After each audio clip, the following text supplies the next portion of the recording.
I'm Elise Woodward. I'm one of the co-chairs of the Comprehensive Long Range Plan Committee, and Gary Kleiman, the other co-chair, as we're going to get off here this morning. After our introduction, we're going to give you a brief account of what has been accomplished in Concord since the 2005 Comprehensive Long Range Plan was accepted. And then we'll talk a bit about our planning approach and today's schedule. So with us today is Marcia Rasmussen, Director of Planning, and Elizabeth Hughes from the Planning Department. Without them, this committee could not achieve what we are trying to achieve. And we also have our consultant, Civic Moxie, with us today. So the representatives from Civic Moxie are sitting at this table, and I'm going to give them a moment to introduce themselves because we want each of you to know who they are. Hi, I'm Susan Silverberg, principal at Civic Moxie. We're a Boston area planning firm that's committed to helping communities figure out their futures and where they want to go and how to enhance their quality of life. There are others on our team here. We have a wide range of consultants that are helping the committee develop the plan. Hi there, I'm Jeff Gagno. I am a historic preservation consultant, and I'm focused on the analysis of the historic resources for the planning process. Good morning, I'm Laurie Toscano, and I'm with Weston and Sampson Engineers, and happy to be part of the Civic Moxie team. We are focusing on the infrastructure components as well as the transportation and mobility for the project, and I'm really excited to hear your input for today. Good morning, everyone. I'm Lyndon DeSalvo. I'm a planner with Civic Moxie. Good morning. I'm Sue Kim, and I'm the project manager at Civic Moxie, and we're really excited. This should be fun.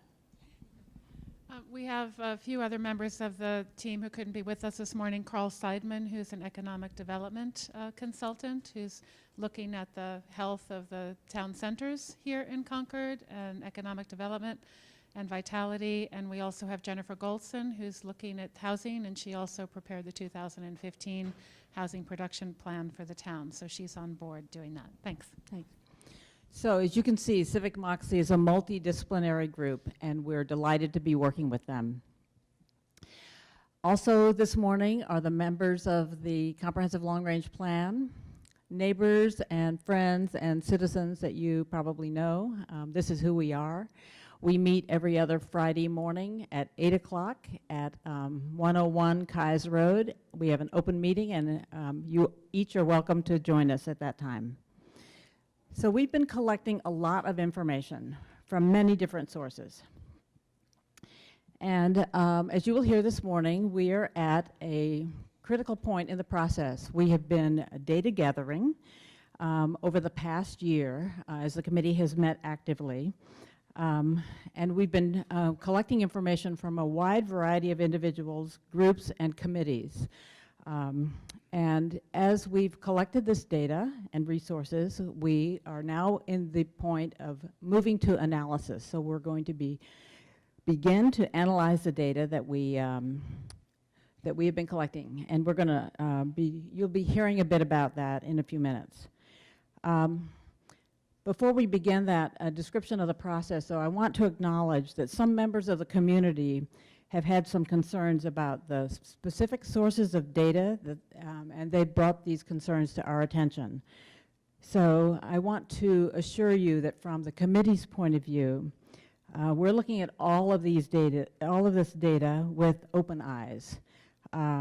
We are beginning to attribute the comments so that you and we will understand who has said these comments, where we've received this information, so that we have the entire community's interest in mind as we begin to analyze it. And Civic Moxie, whom you've met, has been working with us since February.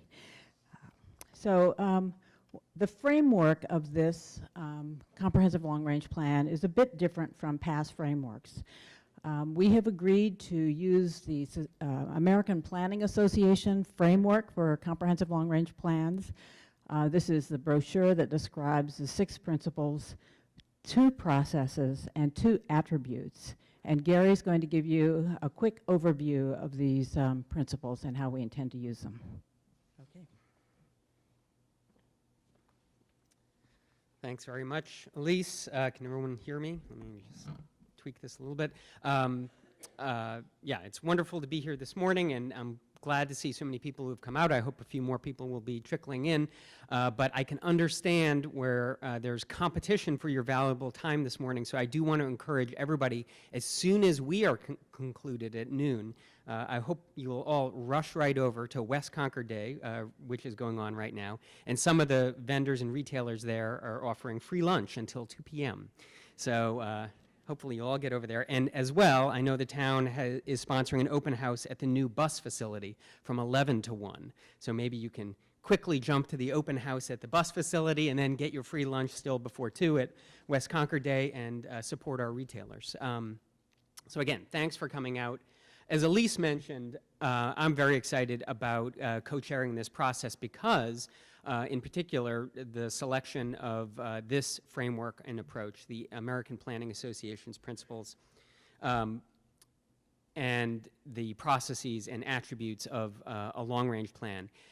I don't want to, say anything negative about our past plans because we have had tremendous successful plans, and in a minute, Marcia is going to come up and tell you how successful some of our past plans have been, long-range plans for the town of Concord.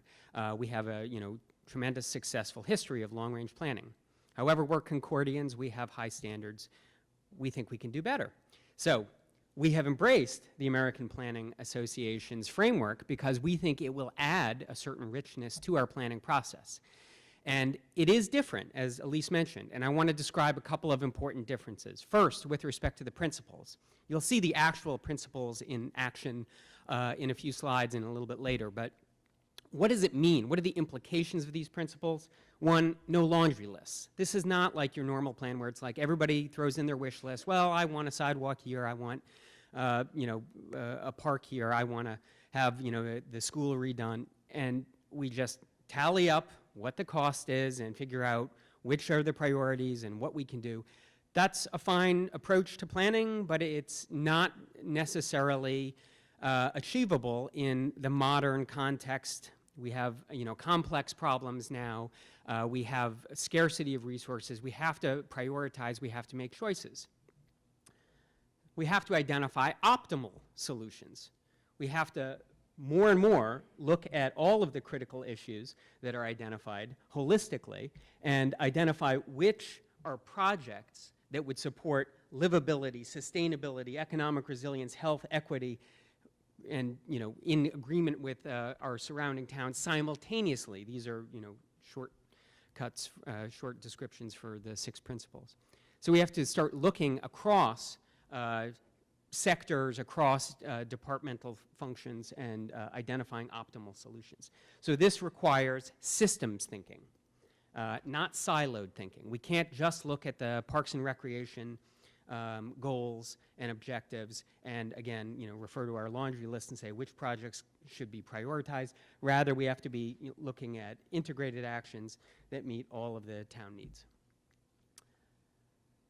That's the principles. I want to say a couple of words about one of the processes in particular. The 2 processes include authentic participation and accountable implementation. And accountable implementation comes in at the end of the plan. But authentic participation is really important, and it's different. Concord has a tremendous, rich history and legacy of participatory democracy through open town meeting, through public hearings.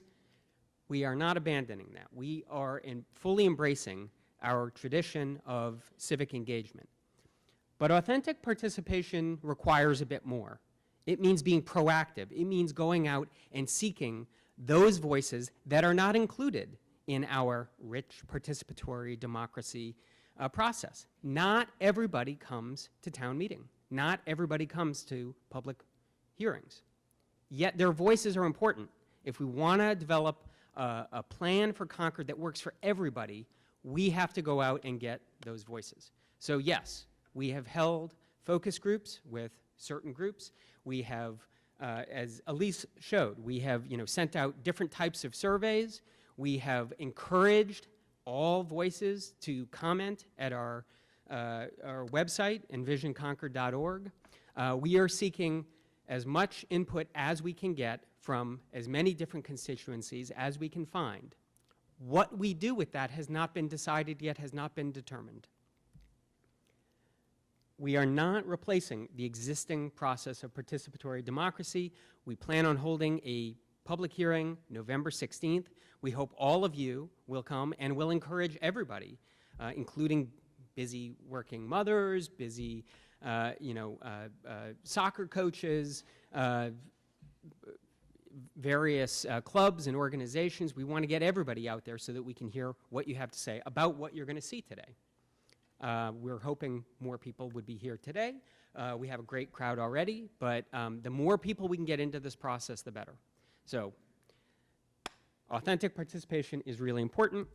I want to give you now an example of the processes in action, or sorry, the principles in action. I talked about these principles, and I talked about siloed thinking versus systems thinking.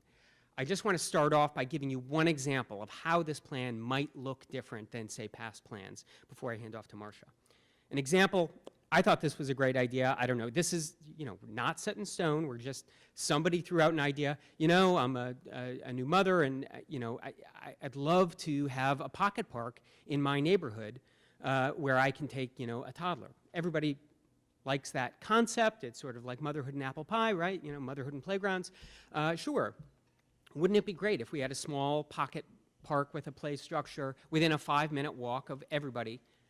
We're a blessed town. We're blessed with great resources. We have wonderful playgrounds at Rideout. We have them at, all of the elementary schools. We have them at Emerson Field. But what if you live up on Lowell Road?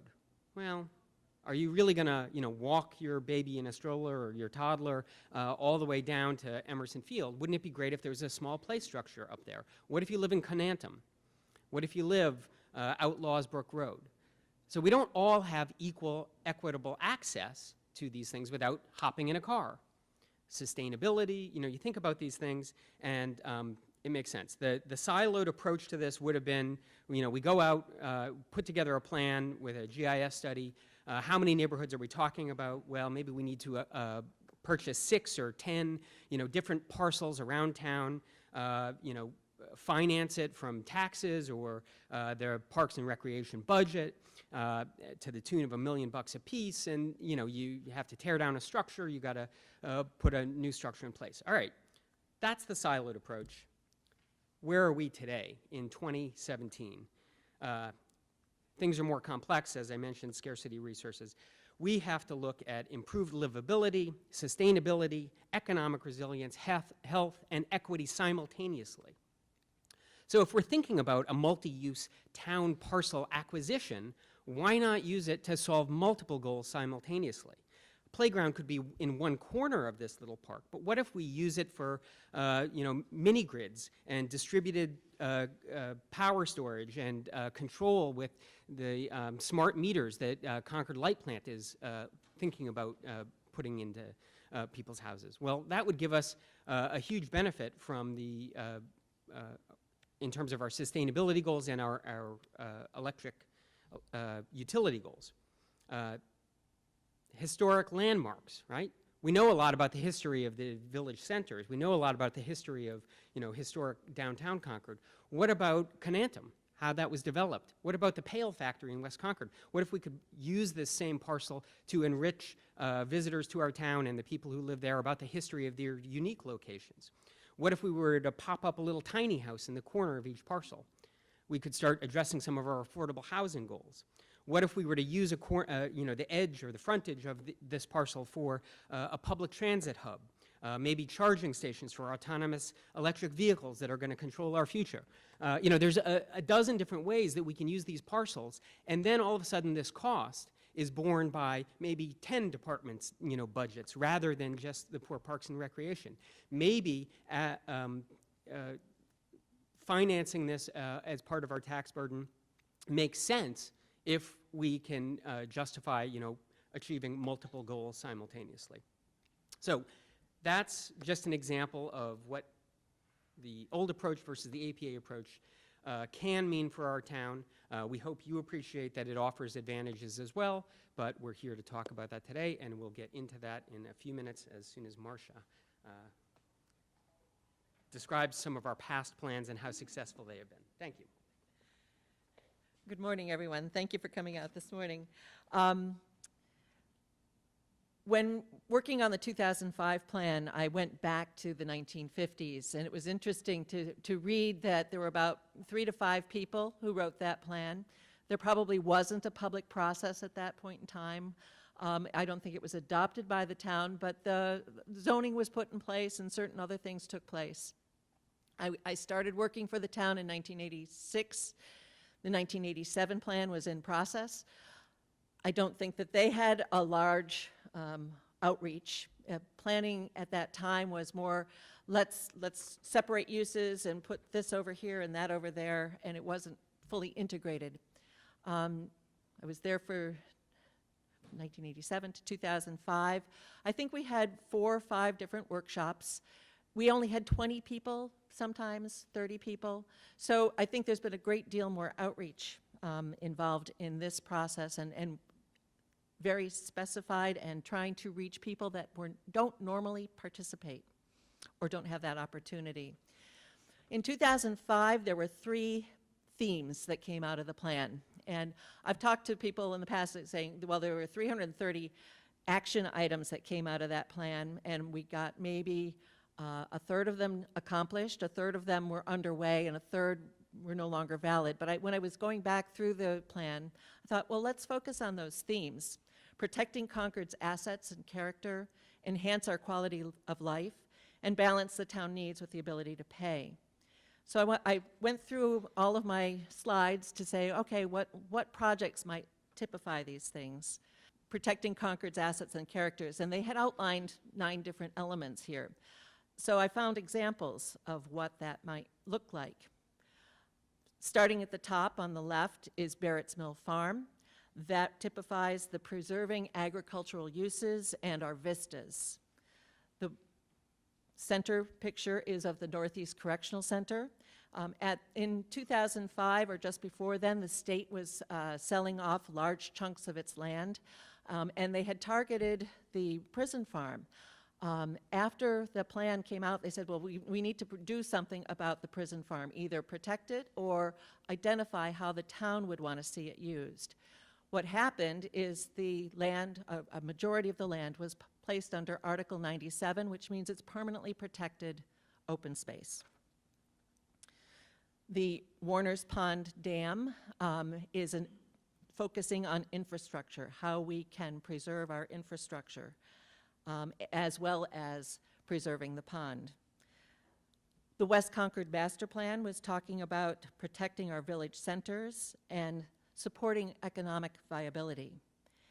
West Concord Junction is a cultural district that was designated, and that too is intended to protect our cultural resources, celebrate those, and improve our economic viability in the centers.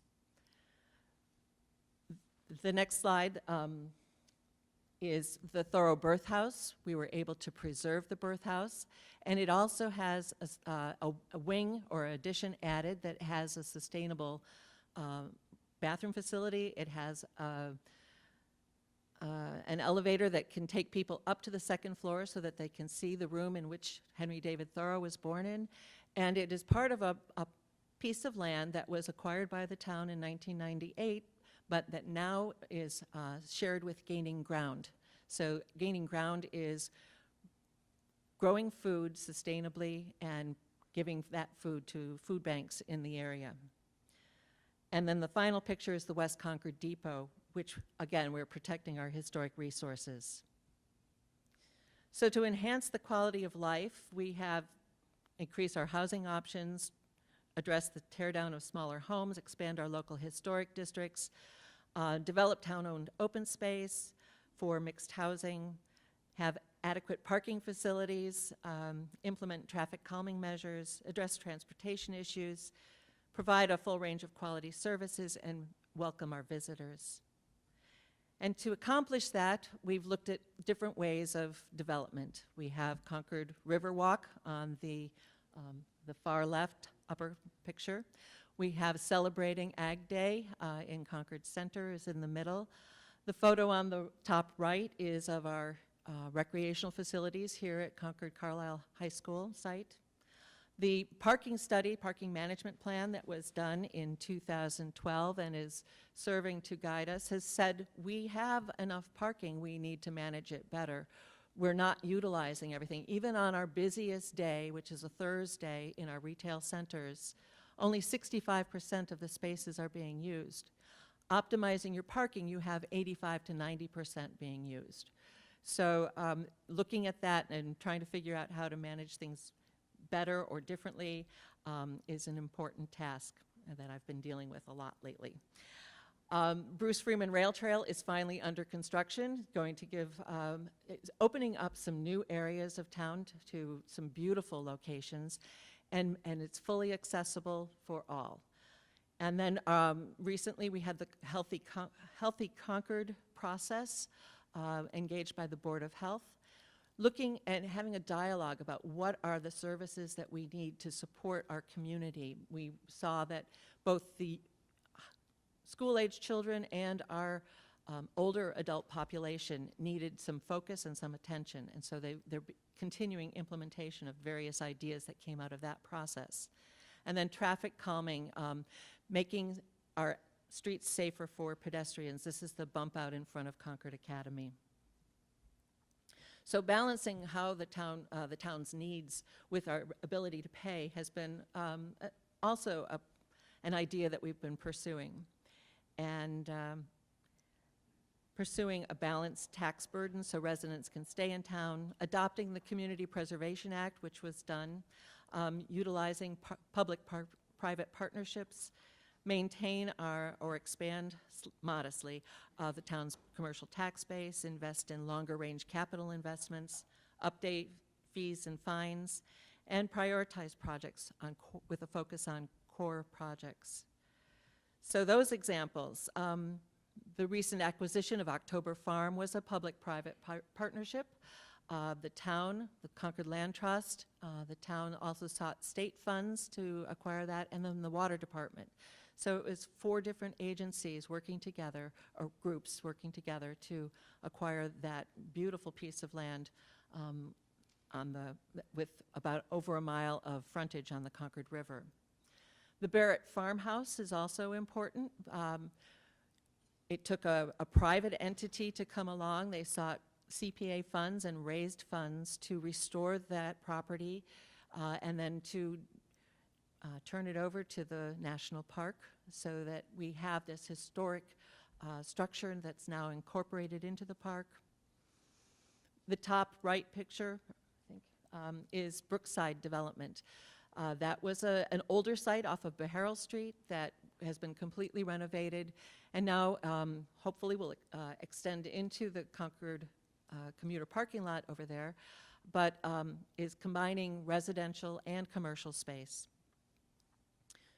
Lower left is the restoration of the Bradford Mills, or rehabilitation, a beautiful, beautiful facility, also privately done, but enhancing that the commercial tax base. CPA funds were used to restore the wall on Monument Street. This is a picture of the Monument Street retaining wall that is right next to Hutchins Farm. They were able to add the stonework and make it more aesthetically pleasing with the use of CPA funds. And while we lost the West Concord supermarket, the restaurant, converting it to a restaurant brings in additional taxes because of the meal tax. And I wanted to talk also about the development of the Marriott Residence Inn. That too brings in additional taxes because of that use has an additional 4% tax that comes to the town. And then using CPA funds to maintain our public safety building. This is the West Concord Fire Station. So those are some of the things that we've achieved since 2005, and it's just a handful. There are many, many, many more. And, but is an example of how a plan can help inform what we're doing in the community. And now it goes on to preparing for the future.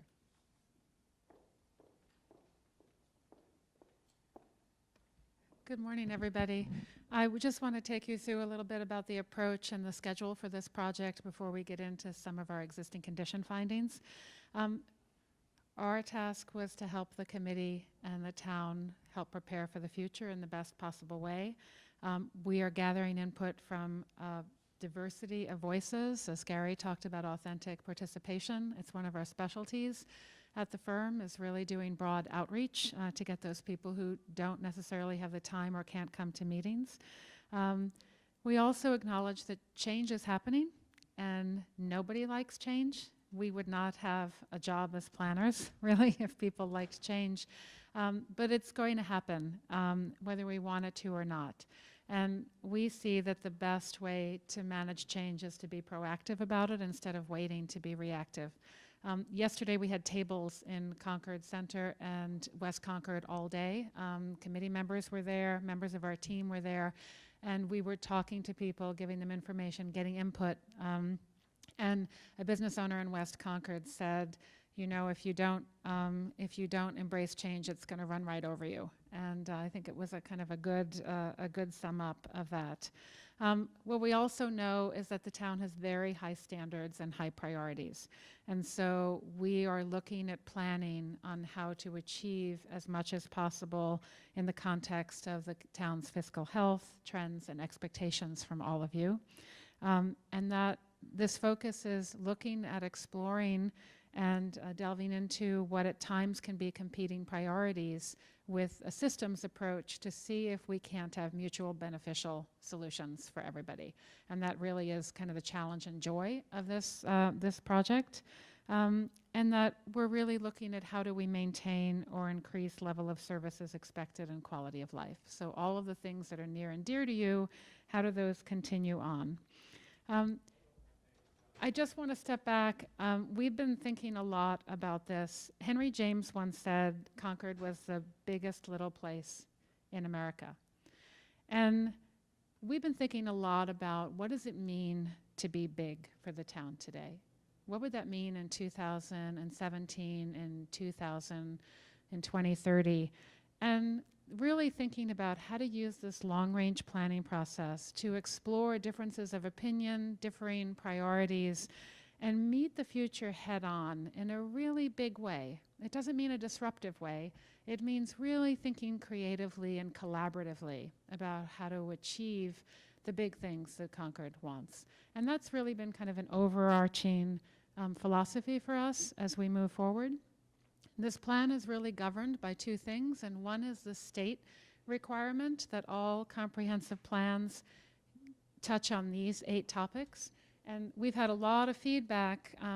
Because it's going to take coming together in collaboration to decide on priorities, to think about mutually acceptable solutions, we've asked people to prioritize some of these, and that's been really uncomfortable for a lot of people. And it's not that we're going to take one and say this is more important than everything else, but it is important to know that we have to touch on all of these things within the plan. And that said, and I should let you know that all of these are going to be on the website. They either are right now, but this whole set of slides will be up for download on the website.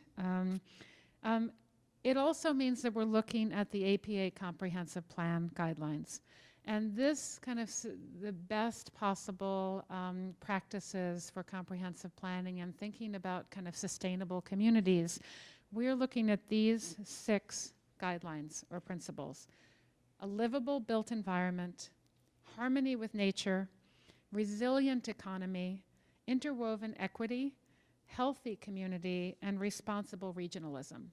And those are the 6 principles that guide this planning practice according to the American Planning Association principles on sustainable communities. We started actually kind of getting into existing conditions in April. We've been data gathering since then, so working with the town to get data from the town, from the various departments, doing outreach, doing field surveys, pretty comprehensively trying to reach as many people as possible, getting input as possible that will continue throughout the entire plan.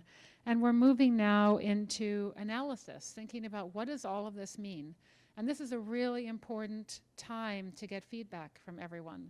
The more feedback we have, every plan we work on, the more feedback, the more discussion, the more disagreement, the better the plan is at the end. And so that's where we are now, taking, okay, this is a snapshot. And some of you may say, oh, this is missing. And okay, we'll add this in. We're going to add. It's a living thing all through. And then coming up with some options that can then be discussed and thought about, and then coming up with a plan, a framework the town can use to move forward. So today, we're doing this welcome and presentation. I'm going to move right into the second part of this, which is looking at the existing conditions of what we're seeing and hearing here in town. And then we're going to open it up for questions and discussion led by Gary and Elise. And then we're going to do something fun. The schools system has real-time voting equipment, and we're going to do some questions on the board, and everyone's going to get a little handheld clicker. We're going to ask you to just give us some real-time feedback so everybody can see it up on the screen on some questions that have come up during this planning process. And then the third part is going to be, we're going to give you a summary, a kind of in-depth summary of what we're hearing from the town-wide surveys. You'll hear the voting responses, and then what we've identified as initial priority areas that from all of this information and working with the committee, because the committee's been doing logs of everything that's coming in from the website. They've been keeping track, the SWOT analysis they've done. So looking at all of that information, what are some priorities? And then we're going to do one of two things. We had planned on doing some breakout groups and neighborhood discussions, but we've heard feedback along the way, particularly in the past few weeks, a concern that there hasn't been enough opportunity for people to get up and voice their opinions. And so we're going to actually ask you what you want to do in this meeting, whether you want to do breakout groups or try to do a little bit of both toward the end of the meeting as well. And then we're going to talk about next steps. So I'm going to go right into the second part of this and really tell you what we've been seeing and hearing along the way. And again, we've been working with the committee every other week as a meeting, and let's see, play from the start. Kind of working with them to identify these things. So I'm going to present this according to these eight groups that the state has mandated, and I really want to stress these are all going to start to meld together because, as Gary said, this isn't siloed thinking, and it's really about thinking about best practices and what everyone wants. But I'm going to start with some general demographics, and some of this information won't be a surprise to any of you, and some maybe. We hope some of it is a glimmer of, oh, I didn't know that. But Concord is a growing population. It's also an older population. So it's grown by a little bit over 13% since 2000, whereas all of Massachusetts has only grown 2.5%, and the county 6.5%. So it's growing faster than the state and the county. Almost 1 in 5 residents is 65 or over. So that's 1 in 7 for the county and for Massachusetts. So an older population than the county and Massachusetts as well. 9% of residents are young adults, 20 to 34. It's 20% in the region and the state. And so those are some differences in thinking about the town. It's also high incomes, very well educated, and a pretty large proportion are family-led households. So the median income is twice the state level. 72% of Concord households are families, and 68% of residents have a bachelor's degree or higher. So you can see those comparisons. The state is green, the county is red, and Concord is blue. So you can see where that sits. In terms of these general demographics, and I'm going to tell you that each of these categories that I present, I'm going to give you the basic information we have. There's also a lot of other information coming together that will be out, supporting information on the website. But then we've kind of summarized this in terms of things to think about. So one of the themes that has come up is how do we meet the needs of the over 65 population, which is going to grow in proportion to the town in the future years. when it may not always align with priorities to serve the younger population in town. Doesn't mean we can't do it, but it's something, a theme, to think about as we move forward with this plan. And that the competition for resources is going to impact every level of services and character of the town unless we can think about outside the box solutions. And this comes back to the systems approach, not taking everything in a silo, but actually believing that we can do more by being really smart about how we deploy resources and think about mutually beneficial solutions. Gary's description in the siloed approach. And that there's a kind of pride, we're hearing this particularly in outreach to social service agencies, that there's a kind of pride that stops people from really speaking up in the community. So there's a disconnectedness and a pride that people who may not be able to participate or feel like they're not on par to participate are not necessarily always speaking up about their needs and communicating. And that's a theme we've heard in kind of reaching out to some. So I'm going to go through these 8 topics that we're looking at, and the first slide is always going to be some comments from the website. If you haven't been on envisionconcord.org, I encourage you to go. All of the project materials are there, as well as the public comment area. And so there's a big theme. There was a question, what can Concord do to honor its history and culture?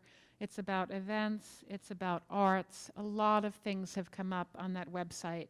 And there are some really wonderful ideas that have been citizen-led.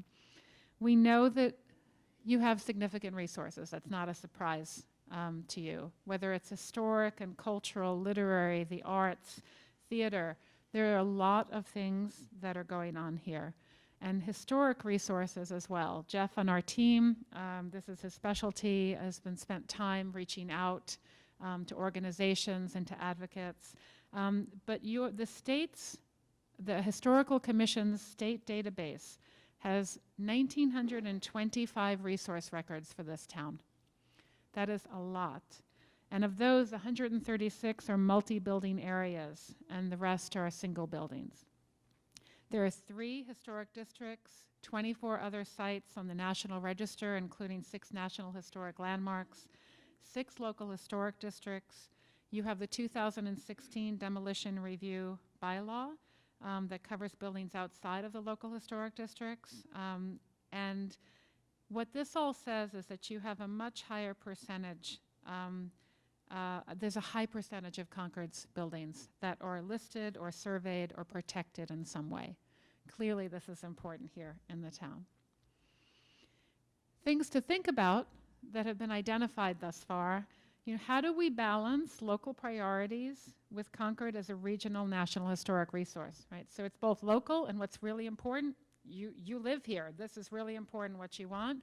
It's also a resource for region and nationally. We've also heard that not all the cultural and historic organizations feel that they receive enough support from the town and residents. That they would like more, more visibility, a better sense about how they're connected with the town. And that leads to a kind of sense that a lot of things are historic here. So is there a way to have more education and resources about what is available to everyone and what the story is for the town in a more visible way? We're certainly hearing that from cultural and historic organizations and advocates. We're also seeing a discussion about balancing local historic district expansion with some of the other discussions we're hearing, which is a desire for affordable housing, and that affordable housing diversity makes most sense where there's already existing infrastructure, and not to kind of put it on the outskirts. So can that be balanced in some way? We also, this term town character keeps coming up, and we wonder, what do you mean when you say town character? And we started to get at that yesterday. We did an intercept survey, 133 people we surveyed in the 2 town centers to get some sense about what you mean. And we're going to ask you today what you think about that. And then we wonder, there's the Chamber of Commerce website, but should there be a coordinated marketing and outreach approach around cultural and historic resources to support those resources and to make sure that they stay to be a really strong core of what Concord is? And then thinking about how to combine the cultural, historic, and art assets in the town to be mutually beneficial to support the town centers. We've heard that your town centers are the core of something that's really important, and then how do you support them with changing times? Retailers are hurting, and so how can we support them without losing that character? And so we think that there are things to talk about there. Economic vitality. So we asked on the website, where do you feel appropriate economic development should be focused? Comments include West Concord. There are lots of young families, retail space, help to make it more appealing, and how to make it feel like these two parts of town, the center and West Concord, are one, is a comment we've been hearing over and over. In terms of economic vitality, we have what we call EDs, MEDs, and entrepreneurs. There are 960 businesses and 11,807 jobs in 2015. Health and education account for 2 and 5 jobs here in the town, and 12% self-employment rate. It's 2 times that of the state and the county. We also know that job growth lags the state and the county. Concord lost 6% of its job base over the past decade, while the county grew by 11% and Massachusetts by 8%. Concord also lost key jobs in fast-growing regional sectors of education and health services and professional and business. And most job growth was in leisure and hospitality. And Concord businesses, we know, depend on workers from outside the town, and that has implications regarding transportation and other things. We also see that in the town resident survey from 2016, economic development was ranked as the least pressing issue by residents. However, there's strong vocalized support for local businesses in the town centers.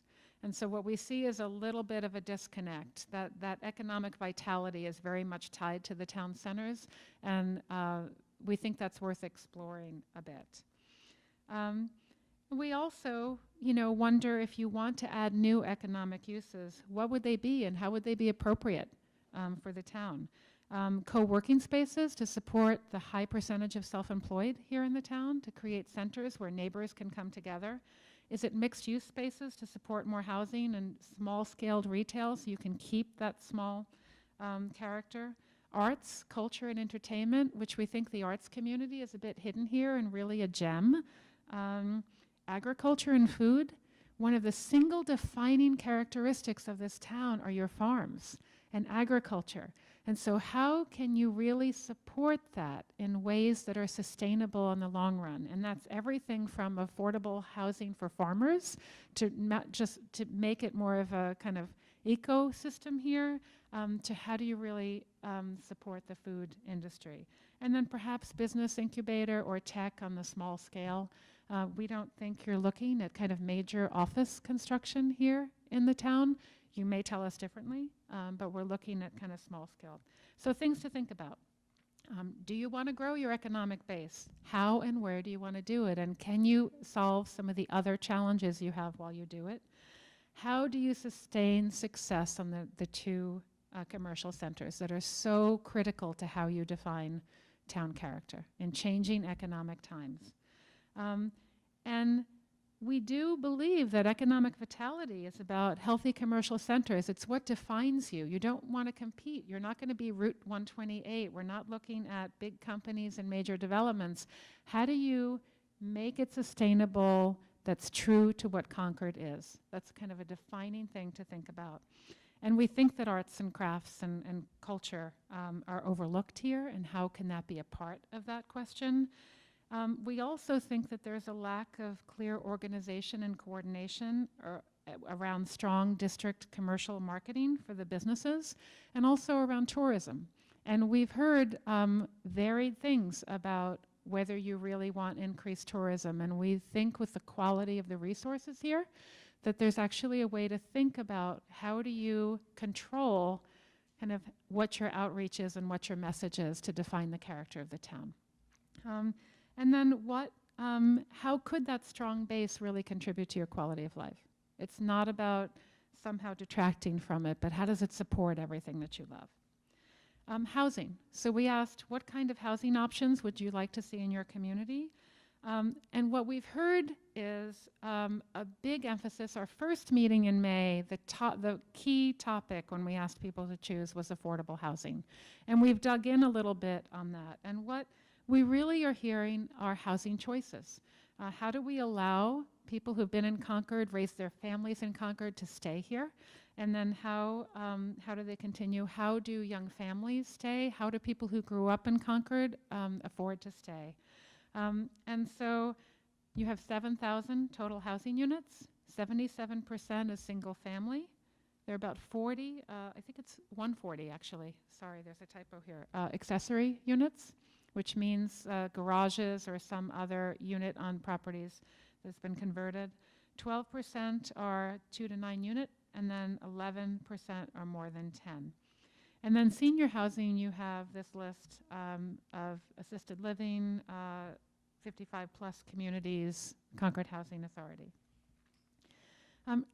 This slide is in here just to give you a sense about, people have asked us, what does that mean, affordable housing? What does that term mean? And we've been using the term workforce housing. What does that mean? Well, this is the area median income limits. So this is the median income for this area that's set by HUD, that tells you what you need to make to be able to afford housing across Boston, Cambridge, Concord. You're all part of one group. If you had a household of 4 people and you were at 80% of the median income, that's 84,000. If you were at 100%, you'd need to be making 103,000. A Concord teacher makes about 90,000 a year, which is probably the highest in the state, and that still doesn't get you able to buy a house in Concord at only 30% of your income going to housing costs. So when we talk about workforce housing and we talk about affordable housing, we're talking about your school teachers, we're talking about people who serve the community, a wide range of people. Your housing costs are very high here, and I know that's no surprise to anybody.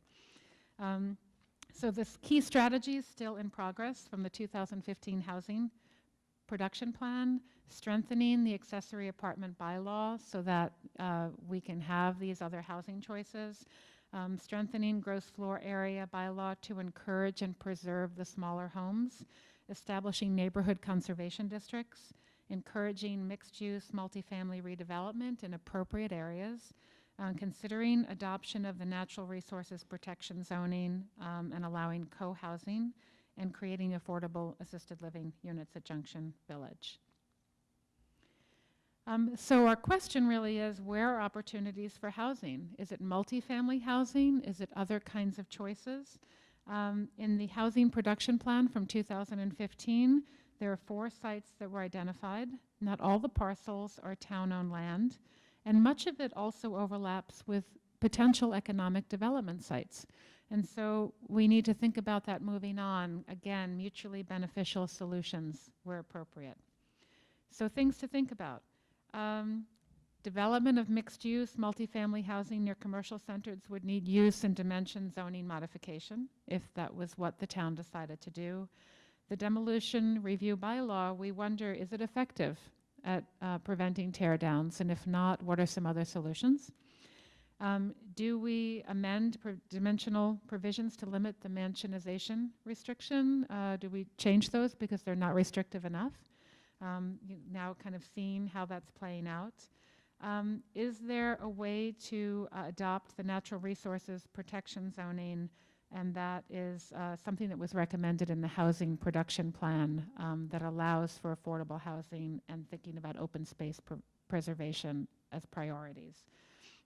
And then even though the percentage of family-led households is high in Concord, it still has a high number of non-family households for 65 and over.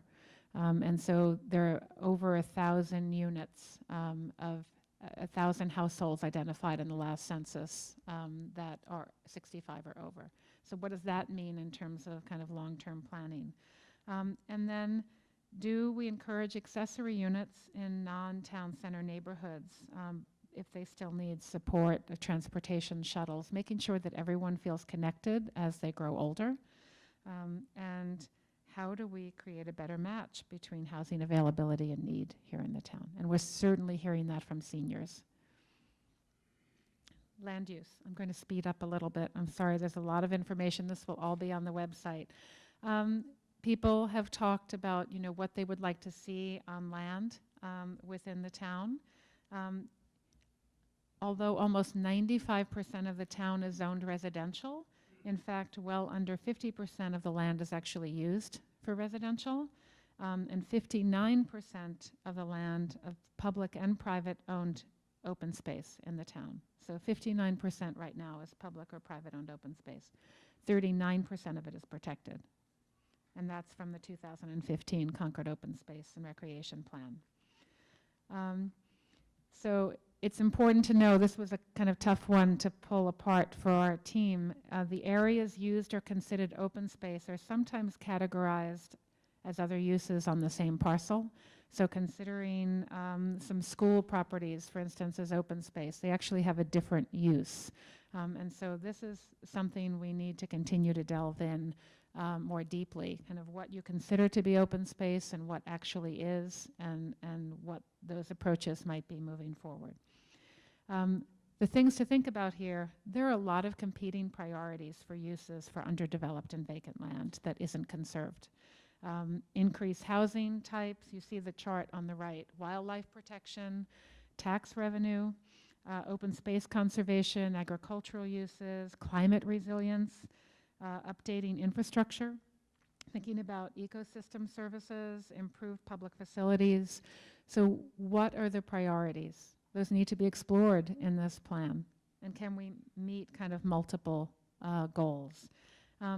And there is an overlap of possible growth areas for commercial and housing uses based on what was identified in the Housing Production Plan in 2015.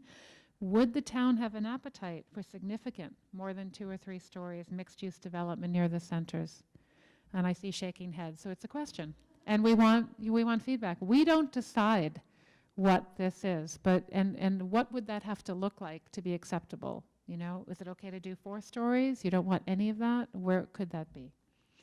And that's a balance. Do you want to preserve open space in other places? How important are housing choices? And if you did commercial or residential development near the centers, it would have to, it would address issues of making mobility easier for seniors, thinking about centralizing services, reducing traffic, bringing spending dollars to local businesses, but it has obviously impacts on town character, traffic, and parking, and how do you balance those out? We also have heard strict regulation conflicts at times with economic development and doing business in Concord. We've heard, you know, businesses think it's a lot of hoops to jump through here. And they understand why, but there is a reputation that this is a business-unfriendly town. And that the management of some of the regulatory processes is difficult to understand and burdensome for property owners and businesses. We've heard comments, sometimes the permitting process costs more than the actual improvements. And so thinking about not necessarily changing all of those, but is there a way to streamline them and make sure that you get the same results, but have a kind of very clear, shorter process? And anytime you can do that, it helps save money all around. And that zoning could better match the community vision and goals. You know, we have 95% of the town is zoned as residential, 59% is open space. Is there a way to think about zoning that better matches that commitment to open space? Mobility and transportation, a lot of comments on the website about this, about intra-Concord transportation and also all the cut-throughs. We see 4 issues, main issues with this. Through traffic congestion is a problem. Since the advent of apps like Waze, people are coming off of Route 2, they're doing shortcuts. It's really increased traffic.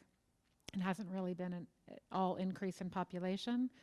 We see that there are complaints from residents about the intra-Concord travel and traffic, kind of getting from one place to the other is now taking you so much longer. There's also a real desire to expand mobility options. A lot of comments on the website about bike lanes, about better sidewalks, thinking about that. And shuttles, shuttle service in town that serves more than just seniors. And then how do you leverage the non-private kind of auto assets here? So thinking about other ways to think about things that are kind of non-private auto. So whether it's shuttles, whether it's the kind of bike lanes, how do you put emphasis on some of the other things and try to create incentives for people to take alternate modes? Public transportation, I'm actually going to go through this piece quickly to make sure I get through everything here. Main public Main public transit is the Fitchburg commuter rail line. There are bicycle spots at each stations. We've heard there isn't enough parking. If you don't get there at 7 a.m., you can't park in that line. There are some commuter buses, and there are the streets for pedestrians and bicycles vary widely throughout the town. There's also a private senior shuttle, kind of other systems. Everyone would like that to be more extensive. Traffic and parking, in 2013, the major roads were assessed, and we're thinking they've really changed a lot since then, I guess is the big takeaway. They were seen to be functioning acceptably. A lot has changed in the 4 years in terms of cut-through traffic and the congestion here in town. The 2013 shared parking analysis that was done here for the centers showed that there is excess capacity. It just needs to be managed better, and that could be better signage, better information, parking maps, perhaps sharing agreements between private property owners to allow use of parking lots and off hours from one business to another. So there are ways to really think about how to maximize the parking you have. And we know that everyone wants to park right outside where they're going, and that's hard to do, but there are ways to make that better. The comments from the website really fall into 4 categories here: add sidewalks, bike lanes, pedestrian and bike crossings, and shuttles. That's what people wanted in terms of those improvements. So can we address a portion of traffic and mobility issues through planning for other modes? Thinking about a shuttle service, thinking about bikes, thinking about better where new development goes so it's in existing areas to cut down on travel trips. And we need to really think carefully about how do we enhance the complete streets notion that streets are for pedestrians, bikes, and cars, and how that can be in conflict with the historic quality of the town, because we've had feedback that we need to think about what is the priority in keeping the character of the town, but also allowing for greater mobility. And then thinking about town facility locations, where you locate schools, where you locate other facilities to reduce trips through the town and intra-Concord traffic, and how this plan would kind of address all of these. And then a big thing that we see is that we can put more bike lanes in. The town can decide bike racks are going everywhere, or that there are going to be more shuttles. Putting the infrastructure and then getting people to use it are 2 different things. And so thinking about how do you create a culture here of saying, hey, this is part of our commitment to sustainability, and this is how easy it's to use, and this is what we're going to do. And then, of course, there's the future. We're planning for 2030. There are going to be autonomous vehicles by that point. It will happen. And so how does that change things? Instead of juniors and seniors needing parking spaces at the high school, will there be cars that drop them off and then go park somewhere? So thinking about what that will look like and how that might change what you really need here. Open space and natural resources. A lot of comments about this on the website, and thinking about what makes Concord Concord is your open space, land conservation, and farms. And then thinking about what that is. We see 3 main types of conservation interest in the town: natural areas, agricultural areas, and then wildlife habitat and water protection corridors. And so this information about open space and natural resources is from the kind of town GIS data for 2017. There are benefits to Concord's long history of conservation. Open spaces, 59% of the town. It's not all protected. 39% approximately is protected. The major concerns from the 2015 open space plan: loss of wildlife habitat and fragmentation caused by development and traffic speeds, impaired rivers and lakes, hazardous material sites. So certainly looking at that fragmentation when we think about any new housing or economic development and other land policies to try to protect what's here. This is, again, the systems approach of really trying to layer all of these things together. Things to think about. How does Concord sustain and grow its open space and agricultural land commitment in the face of changing demographics and economics? So how do you do that and keep that commitment with changing kind of economics resources? And that acquisition of land has a lot of benefits, but it also impacts your land values and it reduces the land available for other uses. So just acknowledging that and deciding how do we accommodate that in some other way, or what are the trade-offs going to be, is important to acknowledge. And then there's a question about public accessibility of open space, both public and privately owned. Like, what is the right amount? Too much, too little? What are some desires around that? And then can the acquisition and management of open space be compatible with other priorities? We certainly know other communities have done it. So really thinking about what those are to keep that commitment. Public facilities and infrastructure. Everyone talked about the libraries, but other things as well. We know that energy and power, in thinking about this, you've got the municipal light plant that provides electricity to develop properties in the town. You've also got 2 solar installations. There's another one coming at 777 Walden Street. And another new project is the new school bus transportation and maintenance center. That was an open house today, is that? Open house today. Opportunities for facility improvements, additional fire station or ambulance service to respond to the increased frequency of services for the 65 plus population, which is geographically scattered, which is creating problems for public services. If you're putting those units out at the edges of town, it really increases response time, scatters things. And then thinking about more environmentally sustainable police facility to allow for larger future capacity of officers. And we've heard the real desire for a need for more collaborative spaces for teens and children, even for after school, thinking about how those things come together. Wastewater, approximately 1/3 of the developed parcels in town are connected to the sewer system. Concord Wastewater Management Sewer Extension Phase 1 is complete, and currently the water treatment plant discharges 80% of the permitted capacity. So that's 20% capacity remaining. It's very hard to say when that could run out because of changing.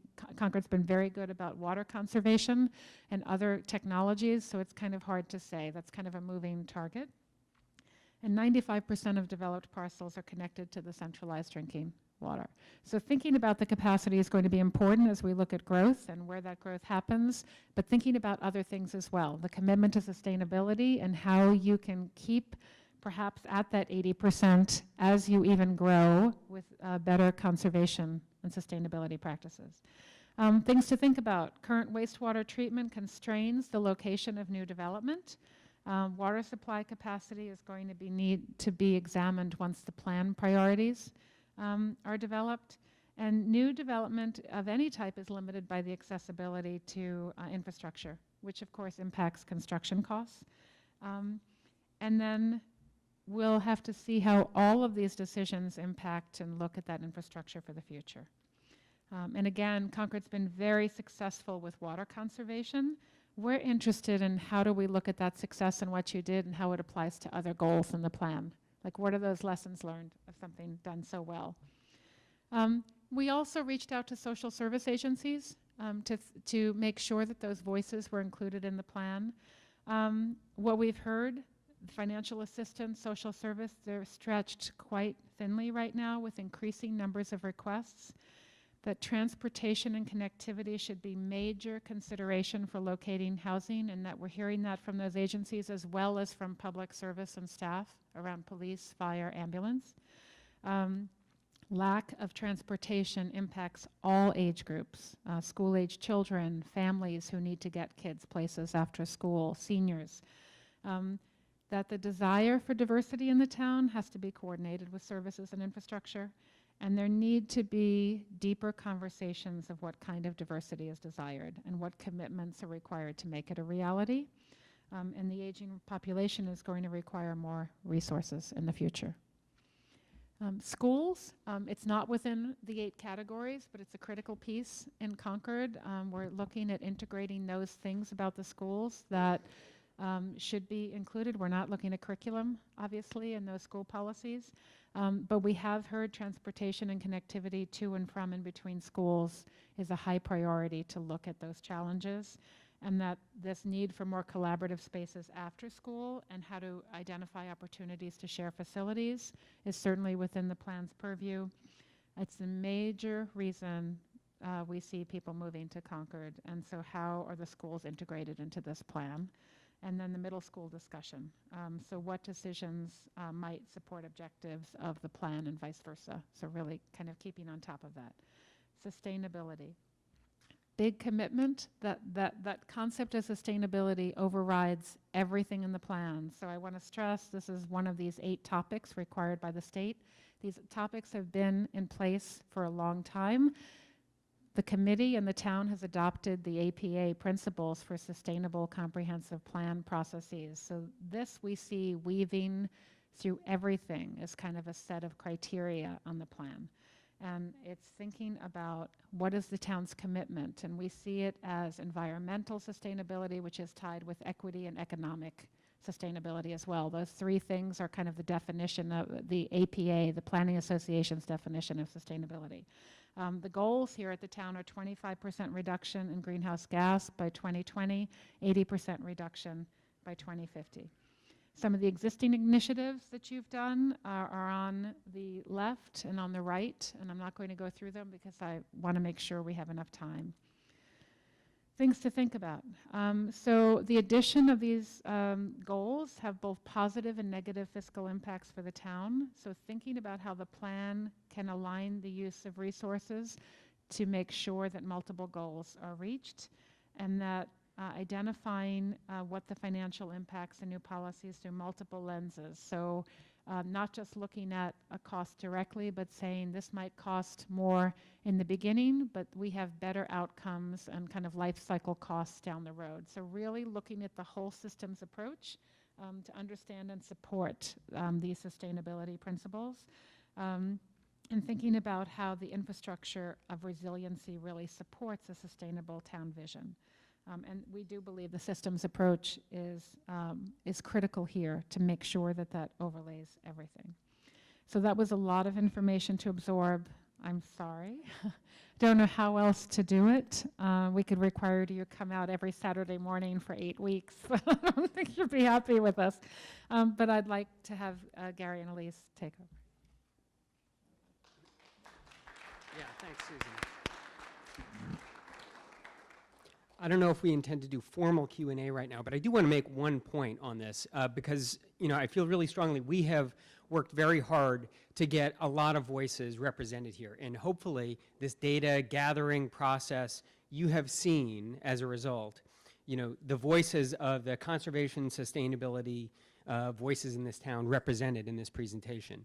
You have seen the voices of our cultural and historic preservation community represented in this presentation. You also, yes, have seen the voices of some of our developers and economic, business vitality interests represented in here. You've seen some of the voices of some of the parents and schools. So I just sort of want to challenge the crowd because we've received a little bit of feedback, you're not being as inclusive as you could be.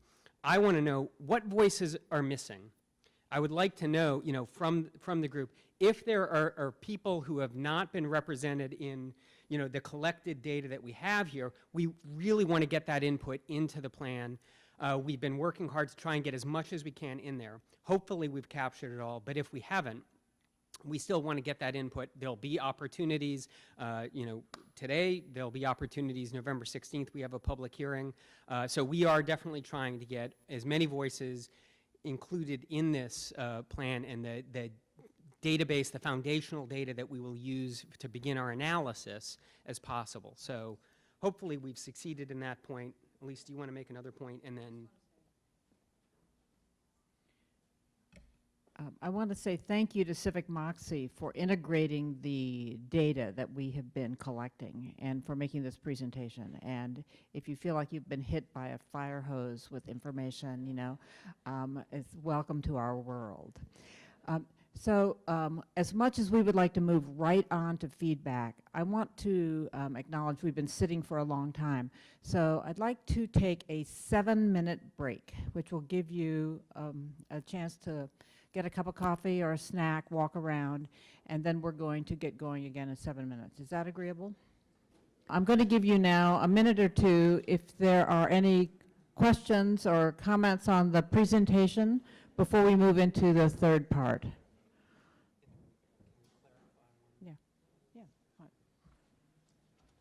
And I'll just clarify one point that has come up as a topic of discussion, the growth trend in population. There's, you know, a town census which may be different than the US Census data, which may be causing some of the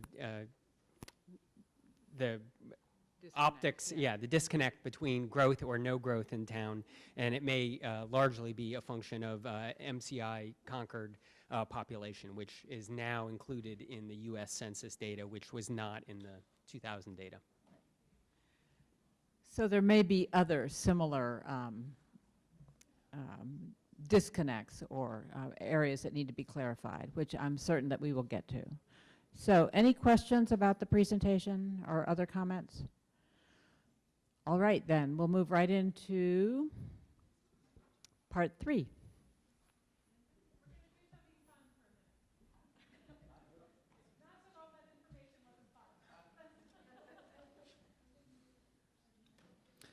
All right, hello everyone. Just if you don't have a clicker in front of you that's been passed out, but you would like to do the live voting, please just raise your hand, and we have some volunteers from the high school who are helping us out, so you can thank them.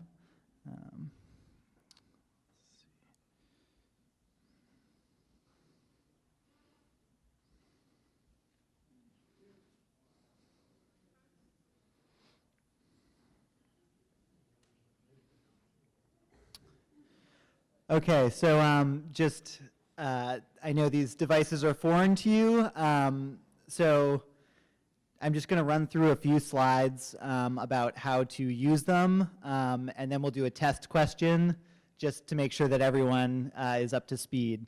So basically, to turn the device on and off, you just have to hold the power button until you see text come up on the screen. And then, so you won't see the options until I've actually activated. Don't expect to be seeing this on your screen yet, but just I want you to know what you will be seeing. So basically, we have 2 types of questions: multiple choice and yes, no, or yes, no. So if it's multiple choice, you'll see the letters, and then the answers will be shown on the screen here. So basically, you just have to use the scroll feature. Just right in the middle there, just to move up or down so that the bounding box is around the answer you want, and then you hit the button marked select, and then what that will show is you'll see your answer will actually be highlighted, and if that's the answer you want, you can hit send or submit, or you can deselect it if you want to choose a different option. And then once you've submitted it, you'll just get that home screen again. And if you feel comfortable, you can also just enter in the correct letter on the keyboard, but you can just, it's easier just to use the scrolling. So this is just our first test question to get everyone familiar with it. So let's just try it out. So let's see, A through E. So, and just in case some of them have an automatic power off after 2 minutes. So if you see that there's nothing on your screen, you might just have to power it back up. But everyone should be seeing this. We can see the yellow means people are submitting their answers. I'll let you know when you have just a few seconds left. So if you can't see it, it says, what is your favorite ice cream flavor? A is vanilla, B is chocolate, C is cookies and cream, D is mint chocolate chip, and E is other, including non-dairy. So I'm just going to give people maybe 10 more seconds to enter if you haven't submitted it.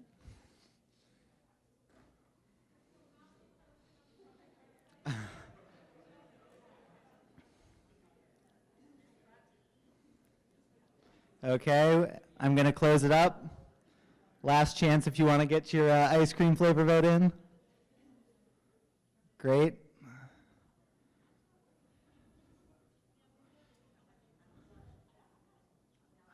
Up. We'll see. We'll wait 1 second.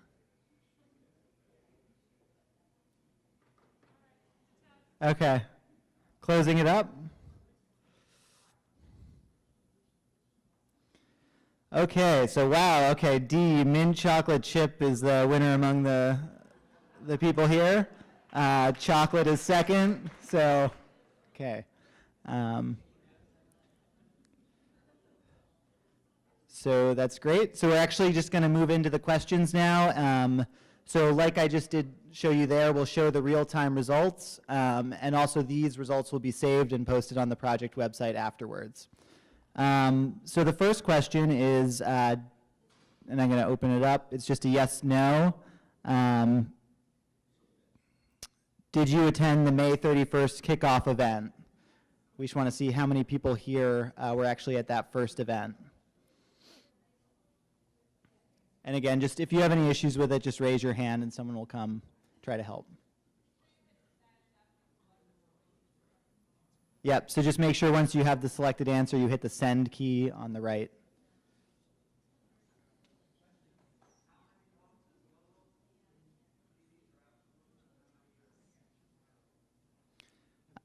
So we tried to pass them out in order, so it looks like there's about 64 clickers out. All right, just 2 more seconds.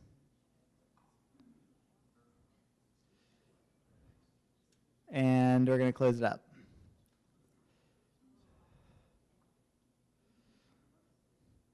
Okay, so we actually have the majority of people here did not attend the kickoff event, so it's just interesting to know. All right, so we're just going to do a simple age poll here.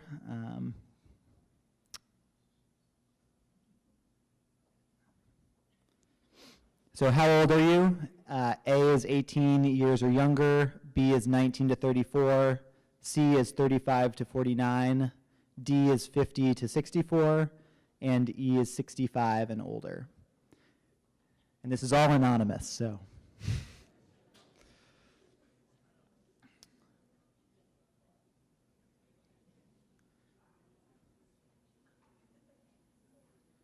Okay, I'll just give you 5 more seconds. Everyone submit. I'm going to close it up.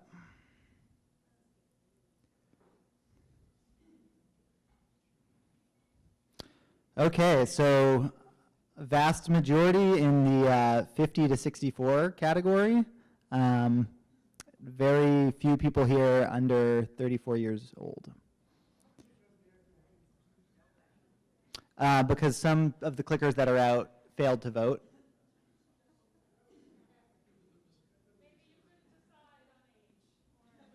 So actually, I have the answer for that. It's actually that more device. So we registered 125 devices to the hub, but since we don't have 125 people here, so it up to that many.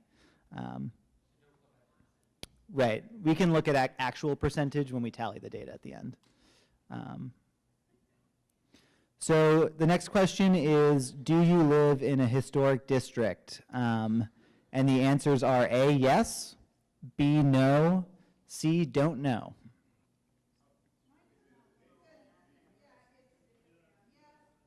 Okay, let me, if there's confusion, let me close it and I maybe put in the wrong format. Yeah, I'll redo it right now. Let's see. So okay, we'll do this A through C. So now it should be appearing correctly. So A is yes, B is no, and C is don't know. Sorry about that.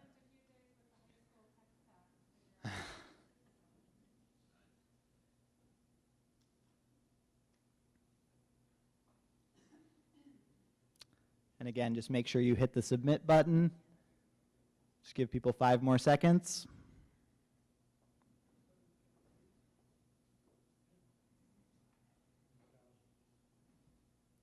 Okay, I'm going to close it up.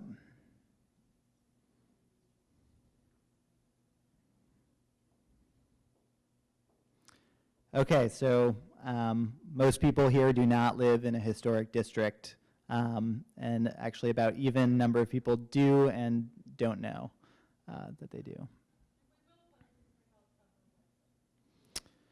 Okay, the next question. Do you have children at home, children under 18 living at home? Let's see.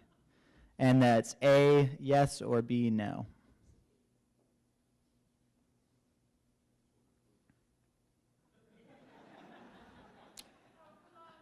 Yeah, and I was going to put a don't know option on this one, but I really hope that no one would answer that.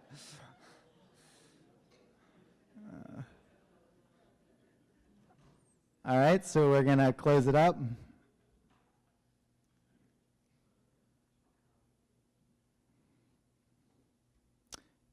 Okay, so most people here do not have children under age 18, but there are quite a few who do.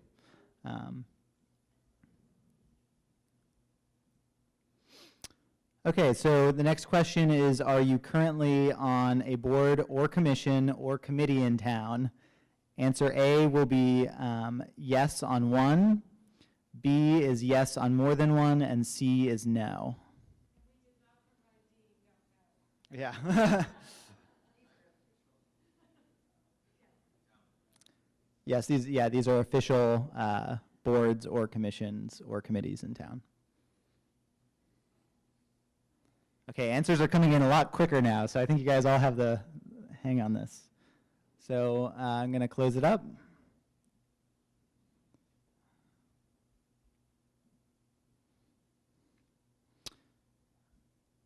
Okay, so I'd say about half, maybe a little more than half, aren't on any boards or commissions or committees, and then the other half, most of those people are just on one, although some are on more than one. Okay, so now we're going to get into some questions that ask you to prioritize certain things. So for all these questions, we're going to do the first part of it is your first choice, and then the next question will just be the same question and say second choice. Yeah. So the first one is when you hear the phrase, and I'm actually going to open it up so that you can answer when I run it through. When you hear the phrase town character, what defines the word character for you? And that's, yeah, this is for Concord. And we know that all these things can contribute to it, but we really want you to put in your first choice here. So A is historical context / literary history. B is architecture. C is natural areas / farming / rural landscape.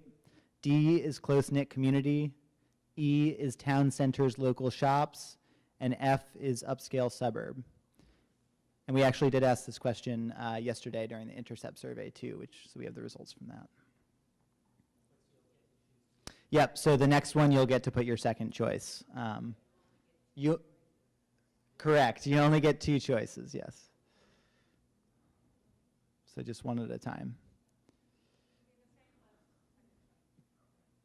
All right, so I'm going to close this one up, see what people's first choices are.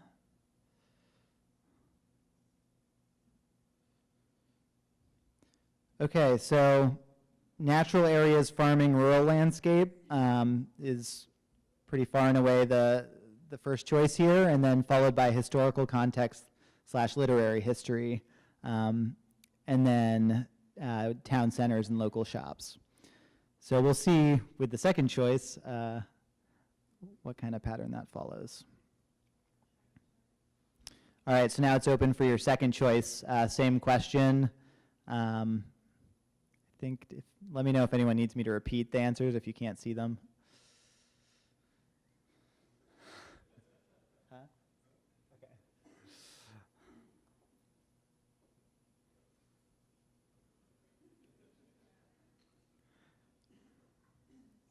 All right, I'm going to close it up.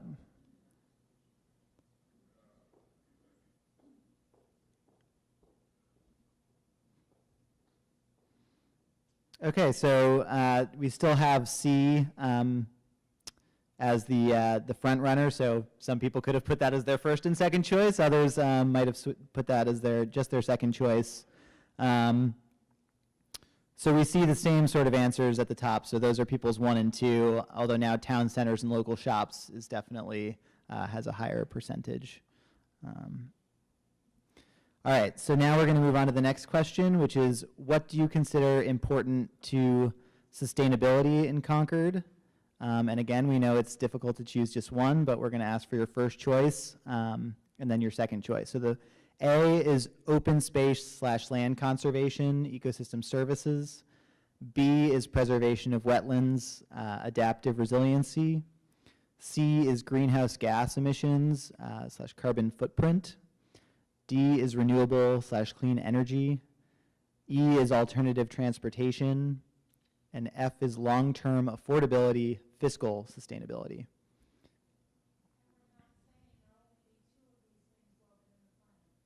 Right.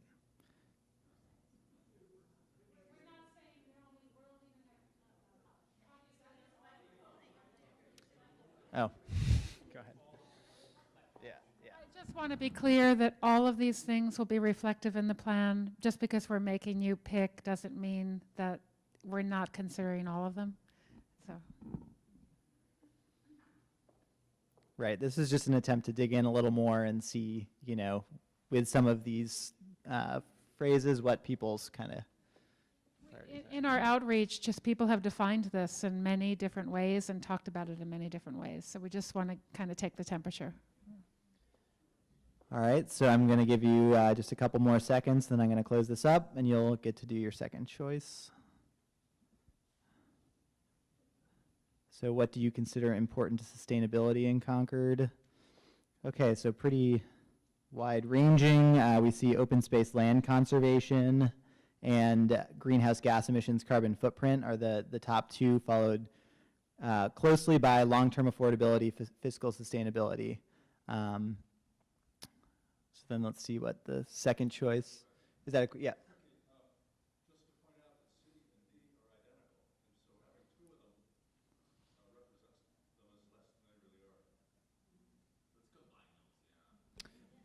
Great.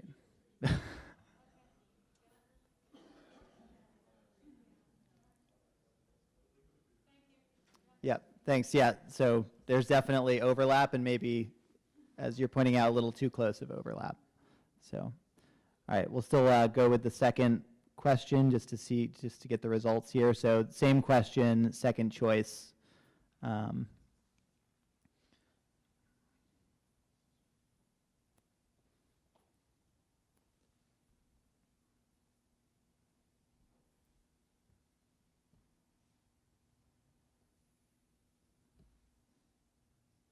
Okay, just give you guys a couple more seconds to submit your answers.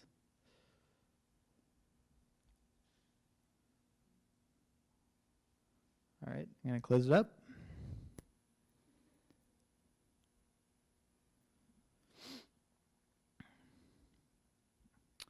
Okay, so again, we still have open space land conservation as one of the top answers, or the top answer.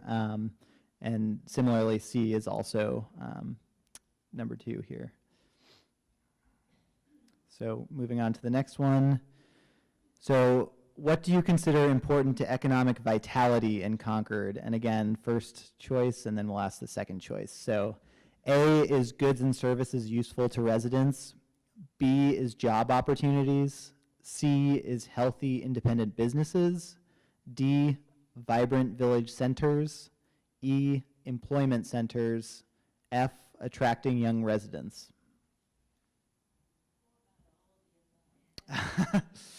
Right. Well, right. So we put the answers because we know all of this contributes and it's all important. We're just trying to get people's, yeah. We did make a differentiation between independent businesses and healthy village, vibrant village centers, because there's been a lot of discussion, and certainly we know that the independent businesses here and not the chains are really kind of contributing to character. So we did want to make that distinction.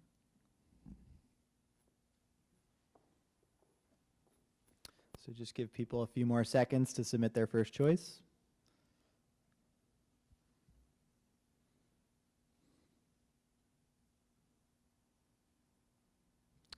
Okay, I'm going to close it.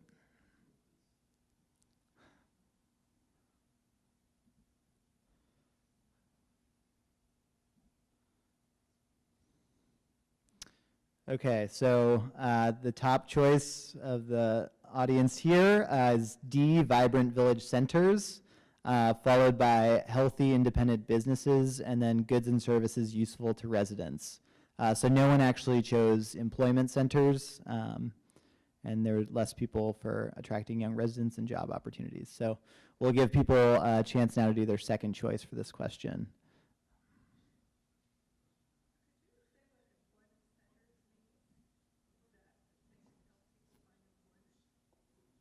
No, an employment center would be such as an office park, something like that, where jobs, people are coming in, or, for people.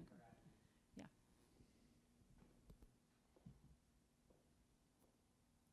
Okay, so same question, make sure you submit your second choice here.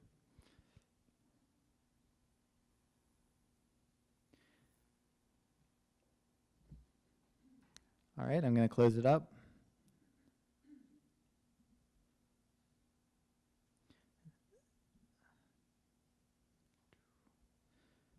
Okay, so we have even numbers of respondents for goods and services useful to residents and healthy independent businesses. So after their first choice, which a lot of people picked vibrant village centers, those were the next two. Great. And then we're moving on to, this is the last question, and again, it's two parts. So what do you consider the most important types of housing needed in Concord? And so this is your first choice here. So A is subsidized housing for low-income residents. B is workforce housing for middle-income residents. C is starter/smaller housing units for empty nesters, young professionals, and families. D, rental housing. E, housing for limited-income seniors. And F, fiscal mechanisms to allow older residents to age in their home.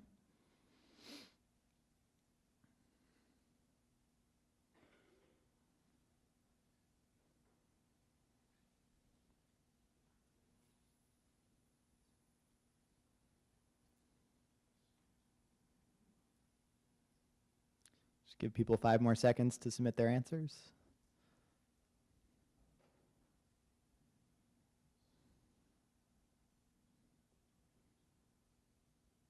Okay, I'm going to close it.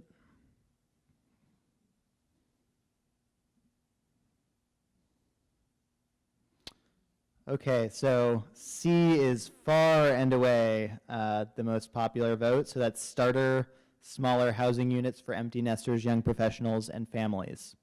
And then the others were pretty much pretty even, but not nearly as many votes. So we'll see what the reaction is with second choice for the same question here.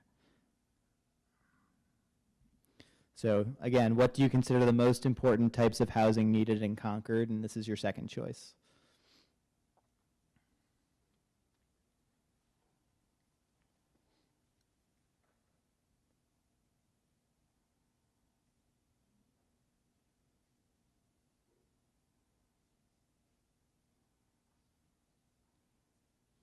All right, just a couple more seconds and I'll close it up.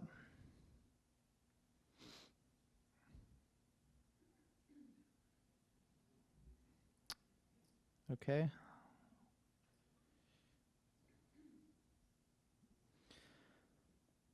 All right, so for second choice, okay, so we have a much bigger array here after C was far and away the first choice. So, and then the second choice is, the highest is workforce housing for middle income residents. And then again, C, and then the next highest is housing for limited income seniors. So thank you very much. That's all the questions we have. We really appreciate your feedback.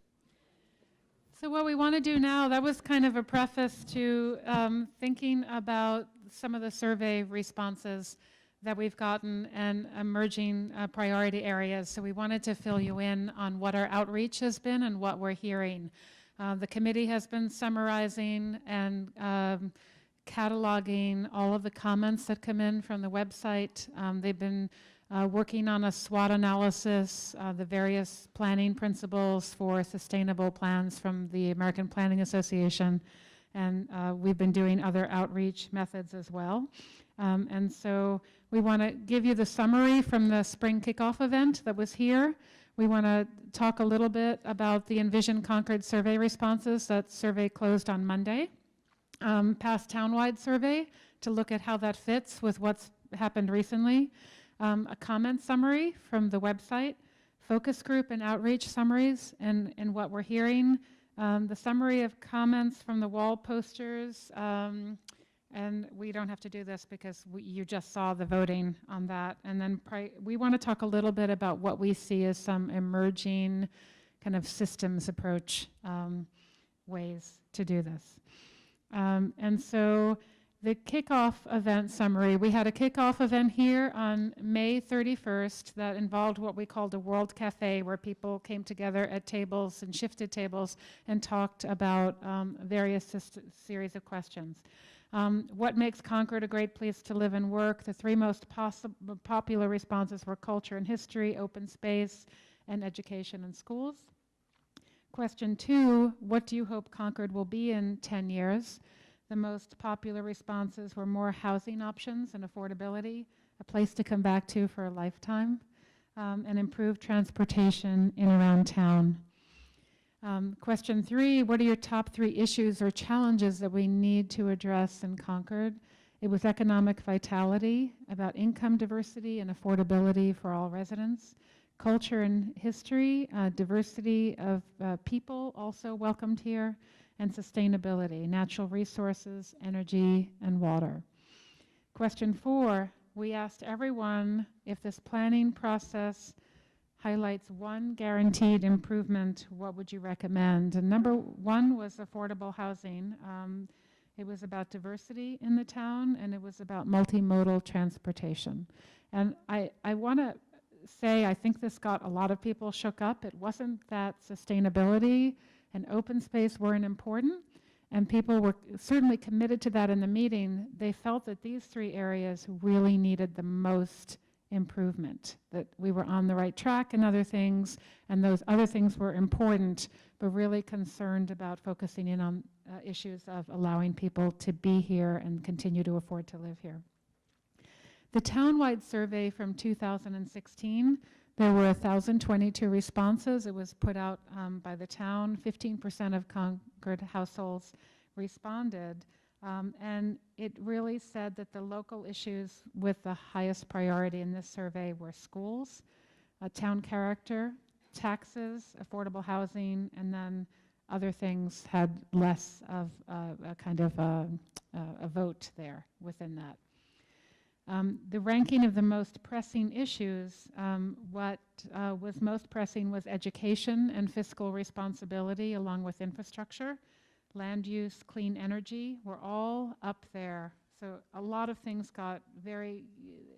things are important here. All of these things had a good percentage of people saying they were important. Infrastructure improvement, that is the highest priority, was the middle school on the survey, followed by sidewalks and public transit and bike trails.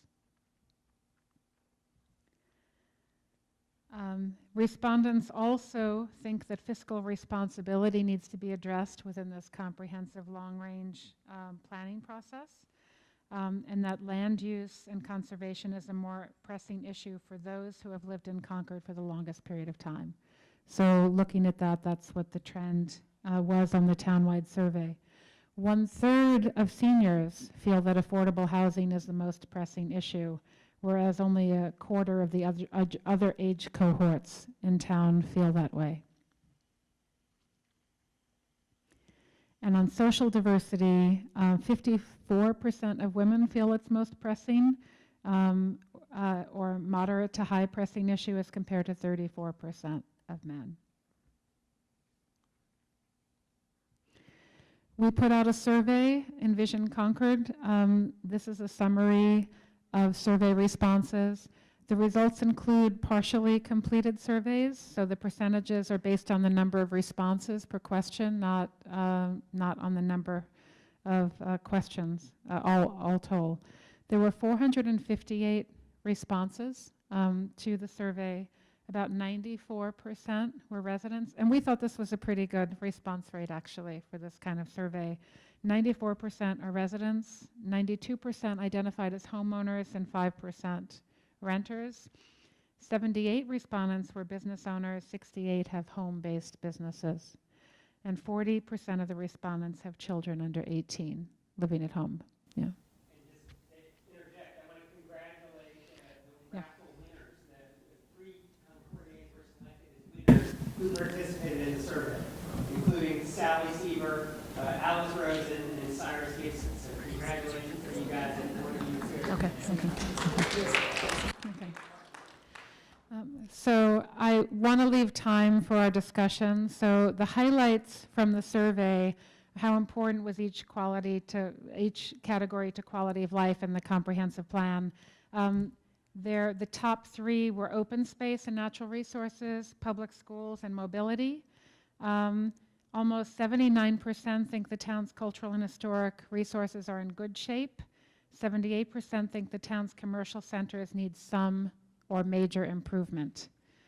41% think the range of housing choices need improvement.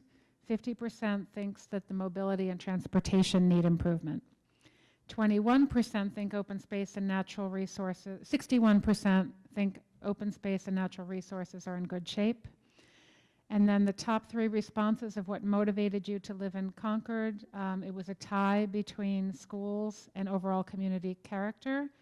It was schools, overall community character, and then a tie, culture and history and open space. And how important were qualities to Concord's future as a desirable place to live and work? Cultural and historic resources, open space. So open space is number 1, public facilities, number 2, and number 3 was economic vitality. Yeah. Top 5 responses to what uses should go on land if the town could acquire undeveloped land for any use. And number 1 was open space conservation. Number 2, public open space, passive. 3, public open space, recreation. 4 was affordable housing, and 5 was farming. We asked people to rank their preference to accommodate new affordable housing developed over the next 20 years from the most to least preferred. The most preferred was to encourage redevelopment of any underutilized properties, not including protected conservation areas. Support property owners who want to build accessory units was number 2. And number 3 was develop housing in conjunction with conservation land where appropriate. And then it was increase the number of areas that allow multifamily, and last was increase allowed number of houses or apartments per acre.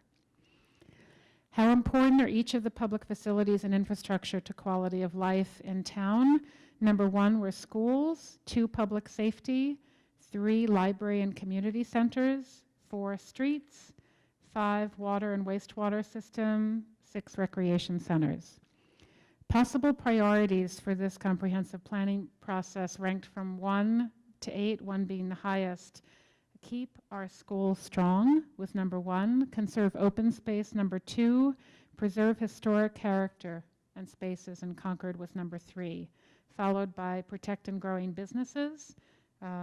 Keep Concord at the forefront of sustainability, and then provide more affordable housing. We did a survey yesterday in town. We set up tables in both commercial centers and had people going around with clipboards, and the committee members were there. And it was just a quick add-on from what you did today. There were actually just 2 questions. 133 people were surveyed. 119 had not completed the online survey, so this is additional information. And we asked which 2 of the following qualities of Concord are most important for the town's future.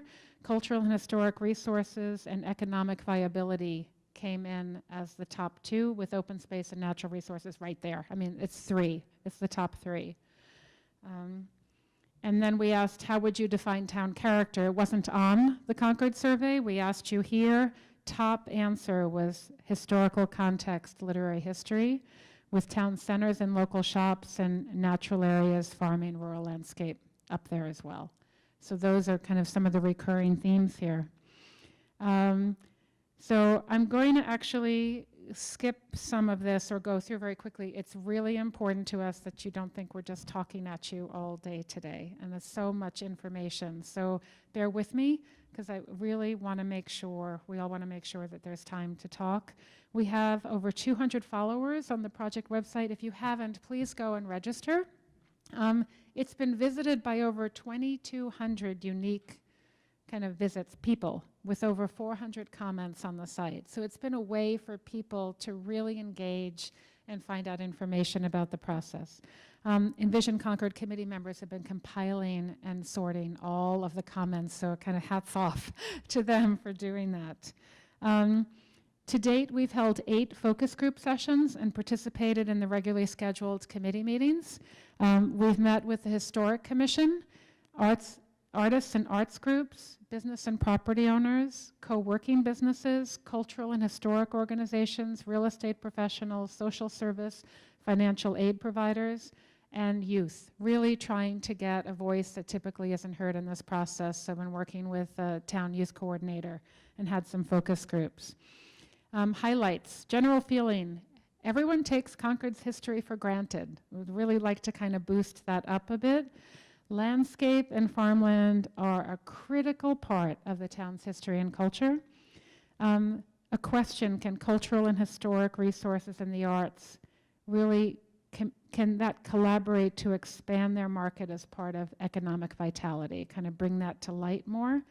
And then how do you coordinate marketing and programs and signage to help the the historic and cultural organizations in town to reach appropriate and new levels of visitors? Comment we heard a lot, we love and we hate tourists. So we understand what the hate part is, and so really thinking about how to be strategic about that. Land is expensive, it impacts housing, commercial uses, open space. Everyone seems to want more housing options, particularly helping empty nesters, young families, fixed, moderate, and low-income workers and households. Location of housing should really be connected near amenities and services. We're hearing that from a lot of segments of Concord's population, and that social services see a rising demand with potential surge with the new generation of seniors. Transportation affects everyone's quality of life. It's one of the overriding themes on the website comments. And that the limited transportation options really seriously impact seniors and moderate to low income households and families with young non-drivers. The town centers, big question some people have had. Could you put more housing closer to this? We've certainly heard it from public services here in town. We've heard it from seniors and people who are really struggling to be connected. And then diversity goals, valued by everyone, but it's challenging. How do you support that? So big questions. Do you preserve everything that's historic? How do you contribute to the town's health by building new, but honoring everything that's here in appropriate ways? Can you do both? What does that look like? Other community input, the kickoff meeting acknowledged culture and history. Affordable housing was the top of the list. I already talked about some of this. We talked about that. So those were some of the big themes. I want to talk just briefly for a moment. We originally had planned that we would do a breakout session now for half an hour and have you choose What we saw were kind of systems themes that were coming through this. Opportunities to achieve a lot of what we hear everyone wants in very connected, kind of efficient ways, mutually beneficial ways. We've also heard in the last few weeks that there are people who really feel like they're not being heard, or that they want a chance to really talk, ask questions, make statements. And so Elise will talk about that in a moment. I want to highlight, then you can decide how you want the rest of the meeting to go. I want to highlight what we see are kind of some themes running through this. We see a potential, we're calling it A, if you were going to break up, culture and history and economic viability. Is there a way to connect and use cultural and historic assets here to help sustain the local independent businesses? They want it, the cultural organizations want it. We're also hearing residents hate and love tourists. We do a lot of work in this area, and we think that there are ways to look at the positive and negative impacts and think about creative ways to address them to try to meet mutual goals. So that would be one theme that we really see working through this plan, to really protect what you want, which are continued independent businesses supporting the history and character of the town.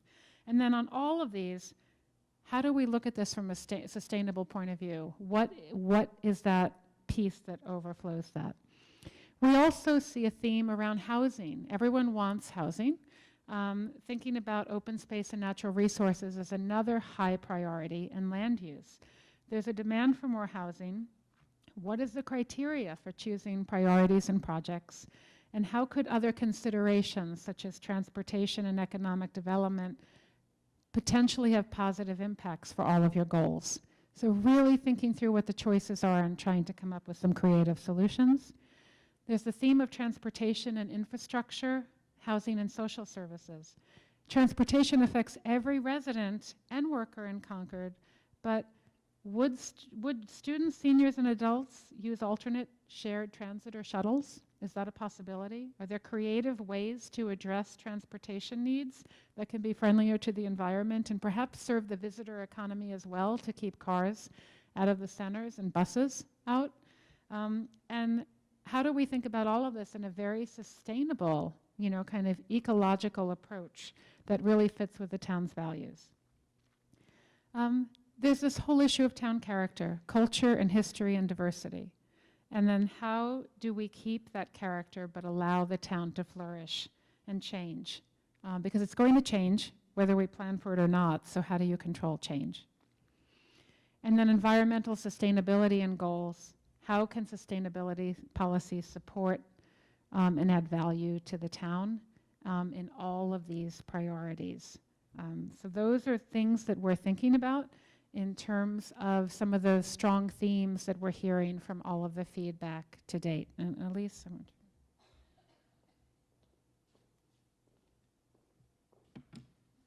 Thanks, Susan.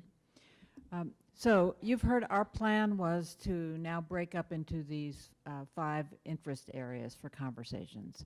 But we feel constrained by time because we must depart this cafeteria by noon. The committee is planning to host conversations about each of these areas. There's only one time available for each. And we have sign-up sheets over here on this table that will give you an opportunity to sign up if you'd like to meet with committee members in another venue in the next 2 weeks to have these conversations. So I think we'd like to take comments from the meeting now, or questions, suggestions, whatever you'd like to say, and give everyone a chance to hear those comments. And then if we feel we have an extra few minutes, we can begin some of these conversations. Oh, sorry, there we go. Any comments?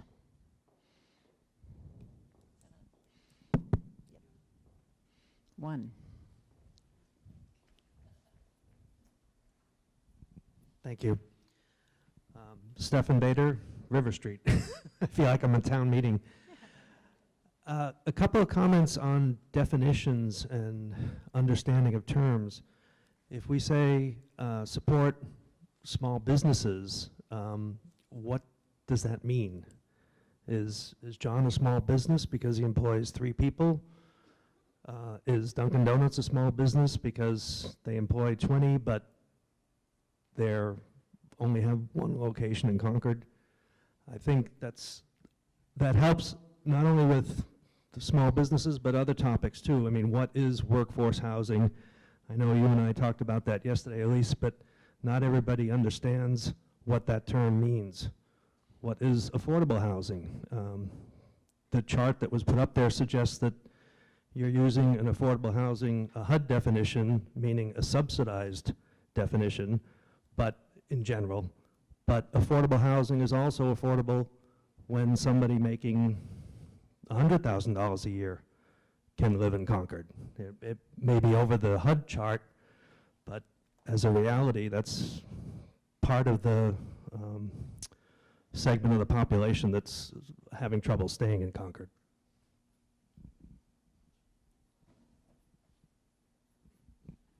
In today's presentation, I think there was one set of comments, a very significant set of inputs that wasn't represented, and that is all of the letters that came from the town boards and committees. And there's a huge amount of input, a very well-informed input, I think that everyone here should be taking a look at, and that I hope to see a distillation of from the committee. So thanks, Matt. I think that's an important what's missing. So for everyone's information, the committee contacted the chairs of every board, committee, commission in town and requested that they put the long-range plan on their meeting agenda, and then to send, we requested that they send the committee direct input. And those cards and letters are coming in. I think we've received about 15 or 20 different letters to date. They are all posted on our website, the town website, so they're available for anyone to read. But it's absolutely correct that we have not represented the full range of that information in this presentation, nor have we analyzed it. So thank you. We will be doing that.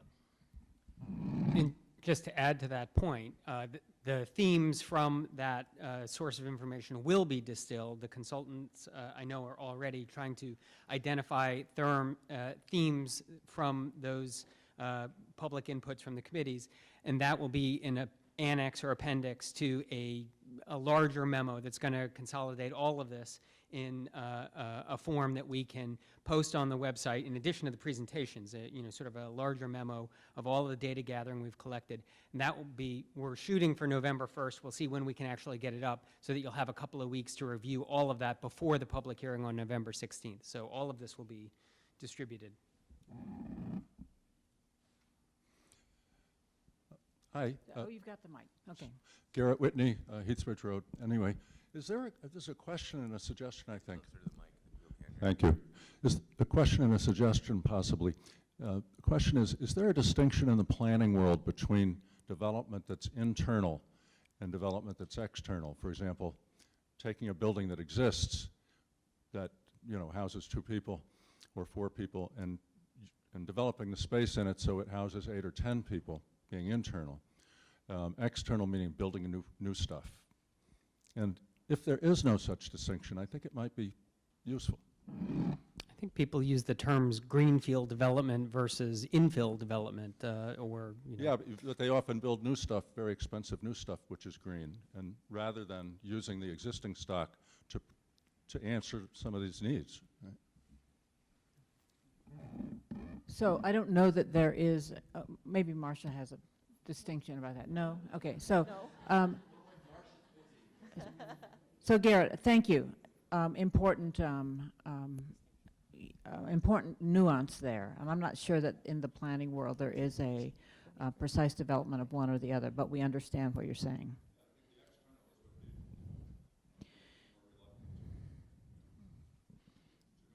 Yeah. Bernie Jenkins, Staffordshire Lane. I think those of us who are interested in the sustainability of this whole process is that our focus is that you approach each one of those things with sustainability in mind. you know, how does it impact our earth, the air, the environment, the energy, just to keep that in the forefront, because the town has voted to support that way of living.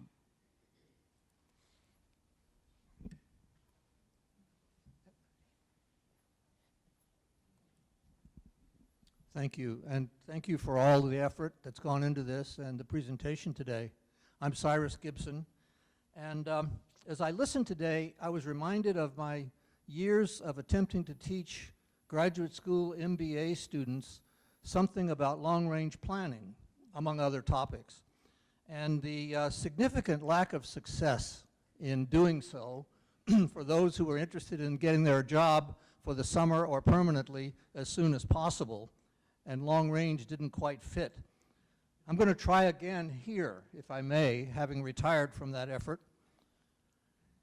In the spirit of Henry James' big for Concord, I'd like to suggest that we look at this process as one of defining the end before you get into the dirty details of how to get there. In other words, a scenario process. And I have a particular one which I think might drive a lot of very interesting synthesis of some of the things that have been discussed today. That scenario is as follows, more or less to be edited. Concord vehicular access is controlled and managed. This is on the spirit of what is being done in European small towns and city centers, even in the United States in city centers, controlling traffic. It's that model that I have in mind, but not necessarily the specifics. 10 to 50 years is the time span. Setting such a vision, that to me is a vision, could then give us something to work back from to see what fits, what's required. Get the answer and then find out the questions. And interestingly, today I find it implies, for example, a lot of consistency with the high priority items. Preservation of the character of Concord, both in terms of historical, cultural, agricultural, and land, and literary, would make it an attraction for tourism, which could be the central, I'm just going to jump ahead to what this implies, the central economic vitality and driving force for economic sustenance, albeit not necessarily all businesses, but for a central theme. Coordinated transportation. Centers for parking for visitors, but also an encouragement of rail transportation, internally shuttle buses, electric vehicles, bicycle rentals, walking tours, an entirely different context that may set us apart, but I think also could be a useful arguing point. I would just ask that this particular kind of scenario, and others like it, be included in what you're doing, and to ask, how does this approach to planning fit with your process? That is, set the end goal, really visionary, suspend disbelief when you're doing that, and then work back and find out what's possible and not possible, how this fits with the process that you've set. Thank you. So thank you for the concise tutorial on scenario planning and the clear examples of how a vision can anticipate a systems approach to solutions that would give benefit across all of the sectors in Concord. So our expectation is that similar visioning scenarios will be developed in the analysis phase of work and available again for public input. So that was a very, very concise example, and I appreciate it very much. I guess the last question, Pat Davidson, just a quick follow-up on what Garrett was saying, and I think Stefan commented on it too, and that is trying to get away from the dichotomy of development versus sustainability. In particular, Garrett mentioned having a priority placed on properties that could be renovated or retrofitted to include more people living in them in a different sort of way than perhaps we've seen in Concord so far. And I would definitely support that. And I saw it on your list somewhere on the screen, but it was put much more narrowly as assisting property owners who want to build accessory units. And I think we need to think bigger than that. It isn't just building accessory units. It's giving people the tools, both educationally and financially, to look at changing the whole structure instead of building large, multi-level, dense units in town. So thank you. And thank you for all your work. Thank you very much.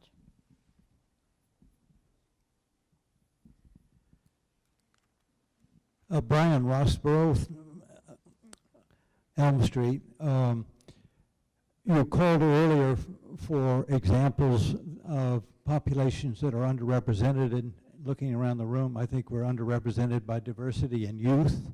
And I'm wondering whether this process, which is stunning and very wholesome, could be opened out to our public schools so that the people who, in fact, will inherit the plan are participating from the very get-go, and they are more diverse than we are. The second concept that might be introduced is limits to growth. We have what you might call a confusion of priorities, the Disneyfication of a cherished town, which increasingly is the target of buses and ships and others, will put pressure on all your planning. And we might think of the ability with technology to have reservation systems which route traffic during different seasons and, if you will, more equitably distribute buses that will disrupt your programming. On the first point, I just want to acknowledge that our town's youth coordinator, Jennifer Clark, has actually developed a cohort of high school students that we have been working with on the process. A number of them were able to come to our kickoff meeting.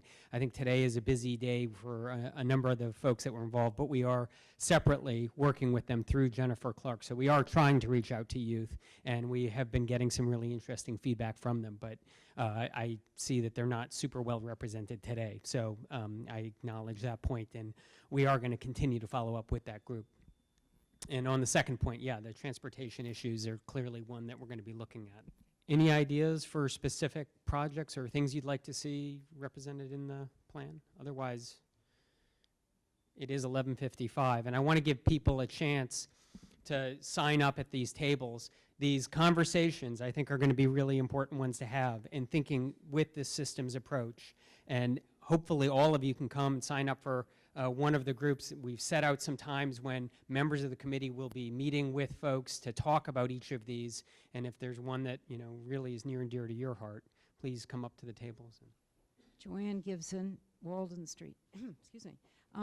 I want to just expand on what Brian said, and that would be that young families don't have much time, and they don't answer questionnaires, and they don't come to meetings because they're at soccer games. So when you say you're going into the schools, while I'm very interested in what the high school students are thinking, I'm more interested in thinking of hearing about the people who actually own houses or rent here and who are between the ages of perhaps 30 and 50 even. There are not many of them here, and I want you to try to think of ways of getting them involved.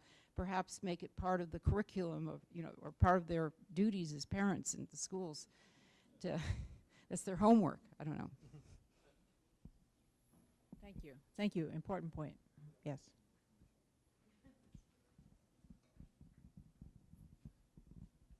I'm Mary Beth Barker, Birch Drive.